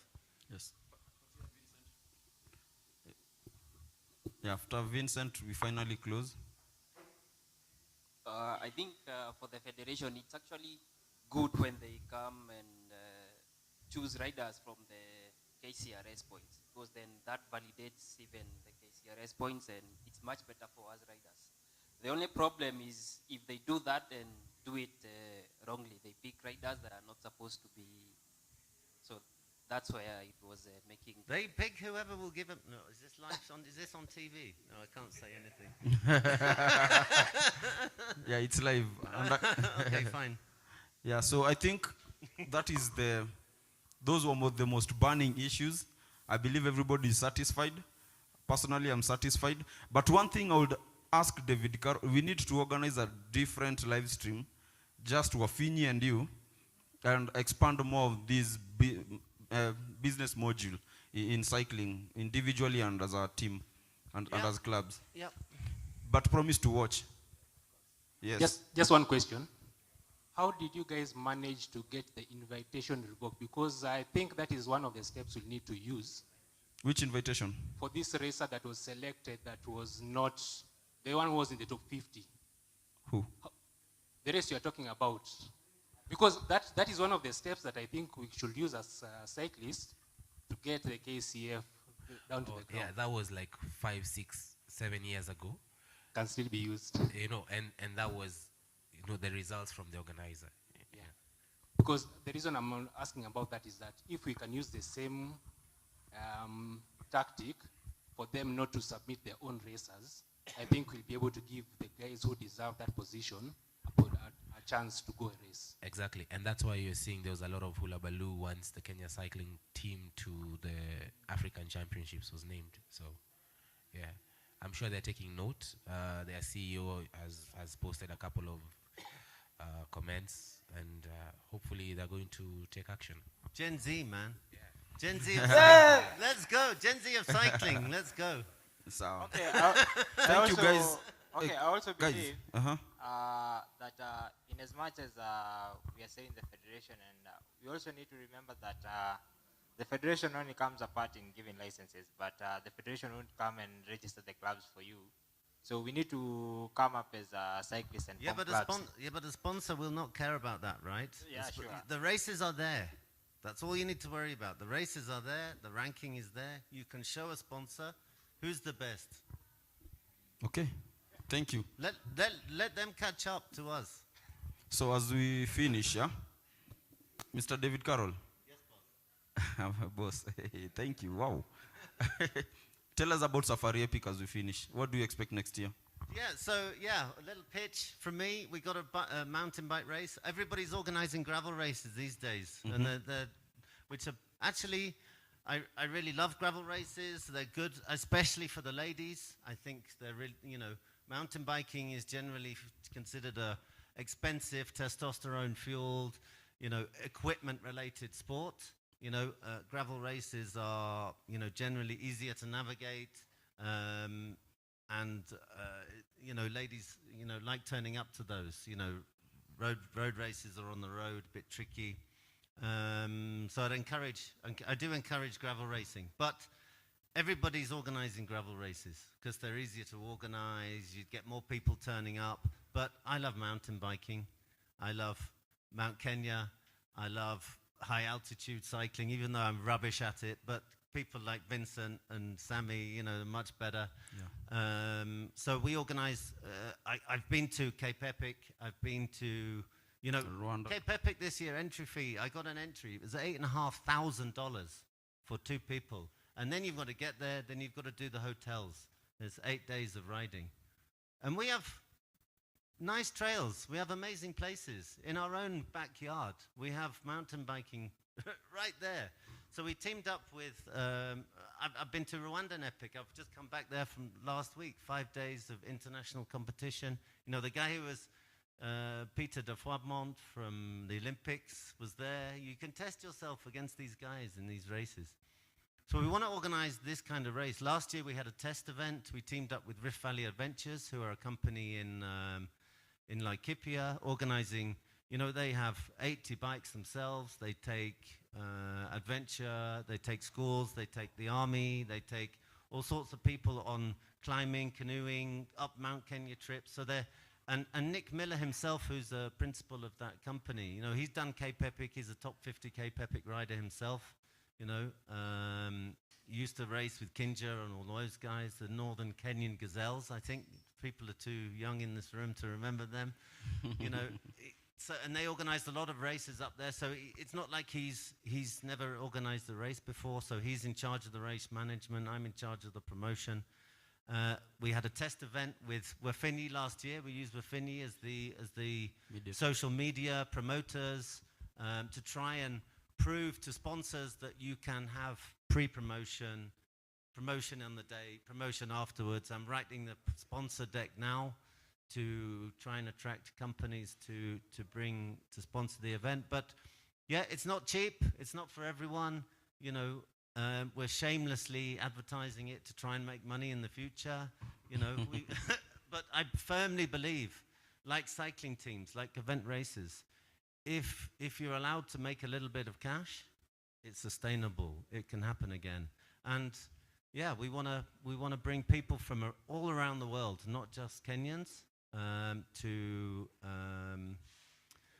ride a mountain bike in challenging, technical, proper mountain biking terrain. There's an opportunity which not many people know, because I don't know why people haven't signed up, but there's an opportunity before 31st of December to apply for sponsored entries for East African talent. The deadline is 31st of December. After that, we'll have a selection process of who fits with the event ethos. Anybody can apply. They have to pledge $50 only to join the race, and then we'll give them an entry. Then they can get some exposure, social media, and try and beat these international guys coming from overseas this year to compete against us and see. Wow, that's it. Before that first, apply. Actually, I'm telling you, it was epic. Yeah, that was one of the best experiences. I wasn't cycling, but while filming, that was an awesome. The views, the crater. What's the name of that crater? The crater we cycled around was Marania West crater up on the side of Mount Kenya. You guys need to sign up for the race. On the last day, we cycle up to 3,450 meters. And we start at 1,800, and it's one hill all the way up. The nice thing is, you get to come down again. Drop to the finish line. Yeah, so the idea of the race is that, we start with, we're riding around Olpejita Conservancy. You can ride with wildlife. Next day is technical terrains in the forest on the side of Mount Kenya. Then a longer stage, which is more like double tracks through the plains, through that hot, dusty sand trucks, all the, take people all through the villages, all around the wider Laikipia area. And then another stage, a smaller loop around Barana Conservancy and the Stock Road coming through Laikipia. And then the last day is up Mount Kenya. So you're experiencing desert, game park, dense forest, jungle, and then above the tree line up on Mount Kenya. That's the whole point of the race. Yeah. So guys, thank you, David. Thank you, Alan. You can join for $50 if you're a talented East African cyclist. Yeah, you can check it out try. on social media. We have a new promotional video starring Vincent Cheke. Starring. It's just online. Safari. You can see them on Instagram, Facebook, safariepic.com. Videos there. Yeah, sign up. 5 days of toughness. So, yeah, parting shot from Alan that we finish. So maybe parting shot from me is that, as Dave said, as individual racers, I think we need to keep on working on ourselves as cyclists and also as brands. And then that, of course, moves on to the team. So make sure that you're working on your socials, you're able to remain visible, you're able to create content that relates to the cycling scene, if that is where you need to be or where you want to be. And also as you move on to the team classifications next year, make sure that you're carrying the same ethos to the team. And also it's also important to have a manager. So if you're looking for a manager, Abayomi Velonas. Parting shot, sir, as we finish. No, good luck. Good luck. Nice to see you, everyone. I do think that also, I talk about racing the whole time because that's my passion. But, the work that people, Critical Mass and all of these cycling teams are doing, getting people on their bikes, getting out on the roads, trying to make the roads safer. This is more important, actually, than people racing. Racing is a tiny percentage of all the cyclists in this country. More important, we mustn't forget, and I'm guilty myself of not organizing races for people who don't want to race, who just want to turn up and have fun on their bike. This is a huge opportunity. And a business opportunity. Well, yeah, another thing. So thank you so much. Kindly clap for them as they take their seats. Yeah, he has taken the clips for. Yeah, so Patrick, I wanted you to say something. You're leaving. Yeah, about from Mombasa. Let's give him a minute, kindly. Good afternoon. My name is Patrick Tindi. Some of you know me, but I've been a long-term cycling fun. I've been passionate about cycling for a long time. I've been riding from way back in '89, and I was active, pretty active in Nairobi during the NWCA when we used to race in Nairobi. And I've seen a lot of growth in cycling, and I just want to keep on encouraging you to keep at it. Thank you. Thank you so much, Mr. Patrick. So, we as Wafinyi, nobody has thanked us. I'm thanking myself. So, the essence of all this is to create a platform where we can share our grievances. We will organize another one if David Carroll gives us the funds. You will. Amen. Before the end of the year, we see how it will be. So we want to thank you.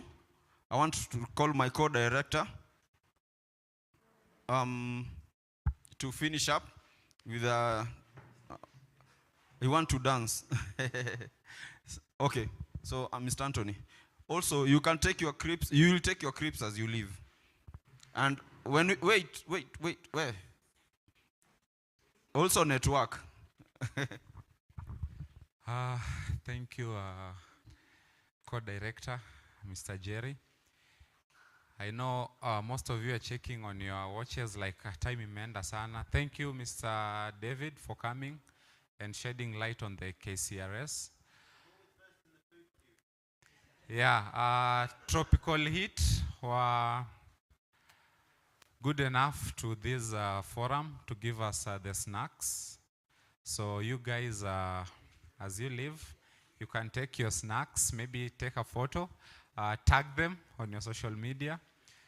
This is just the first a small partnership with the Tropical Heat that we've done. They have really done some good job in sponsorship, in sponsoring. In sponsoring. No, sorry, I'm from the lake, so yeah. Yeah. Hey, yo matope. Okay, they've been good enough to sponsor this event with the snacks. Such a good gesture. We hope to partner with them going forward. Asanteni sana team City Riders, Gravel Riders, Mama Cycling, RDX, Rona Riders, Team Psych, Bicycle Safaris, and we have the stickers for those with cars or friends with cars who are passionate about cycling. Nira has the car stickers. You can pick from her. Courtesy, that is road racked. And if you want the racks for your bikes, whether the roof ones or the ones on the rear side of the cars, you can contact Nira or Road Racked on Instagram. Follow them, they'll provide you with the racks. Lastly, I know time, like I've said, you're checking on your time, because for cyclists, hii masaa, yeah. Asanteni sana for coming. I'm so proud of you guys. The numbers zilikuwa poa sana, like we've had over 40, actually over 50 of you coming here. Asanteni sana. You can clap for yourselves. Yes, for the team Whoopie Sports, actually we've partnered with Whoopie Sports. For this, we've always partnered with them even for our podcast. And for those interested in our podcast, this is our venue. This is where we have our podcast.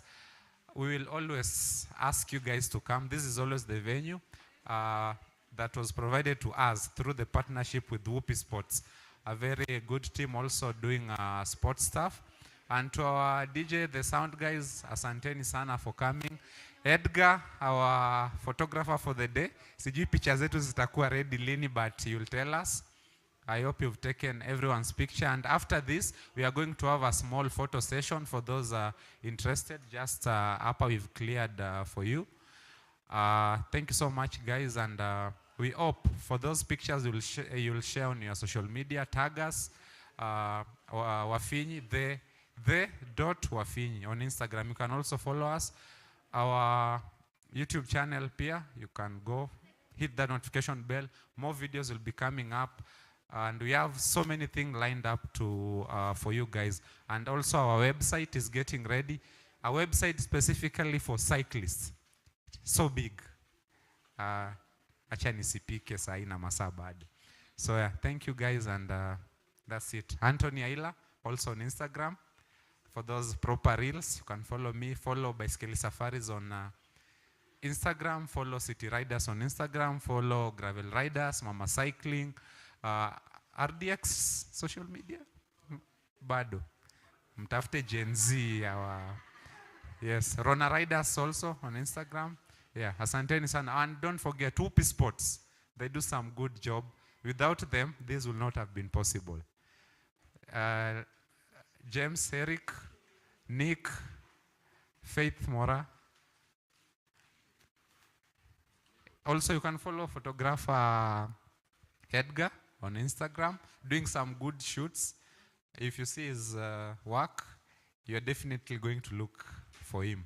Asanteni sana, over to Jerry.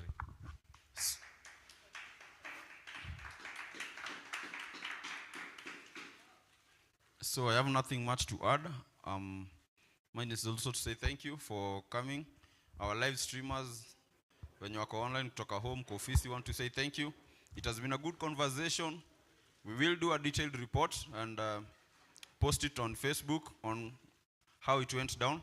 And we are looking into more collaborations with NGOs and corporates that can help us do whatever we have discussed here in terms of security, sponsorships.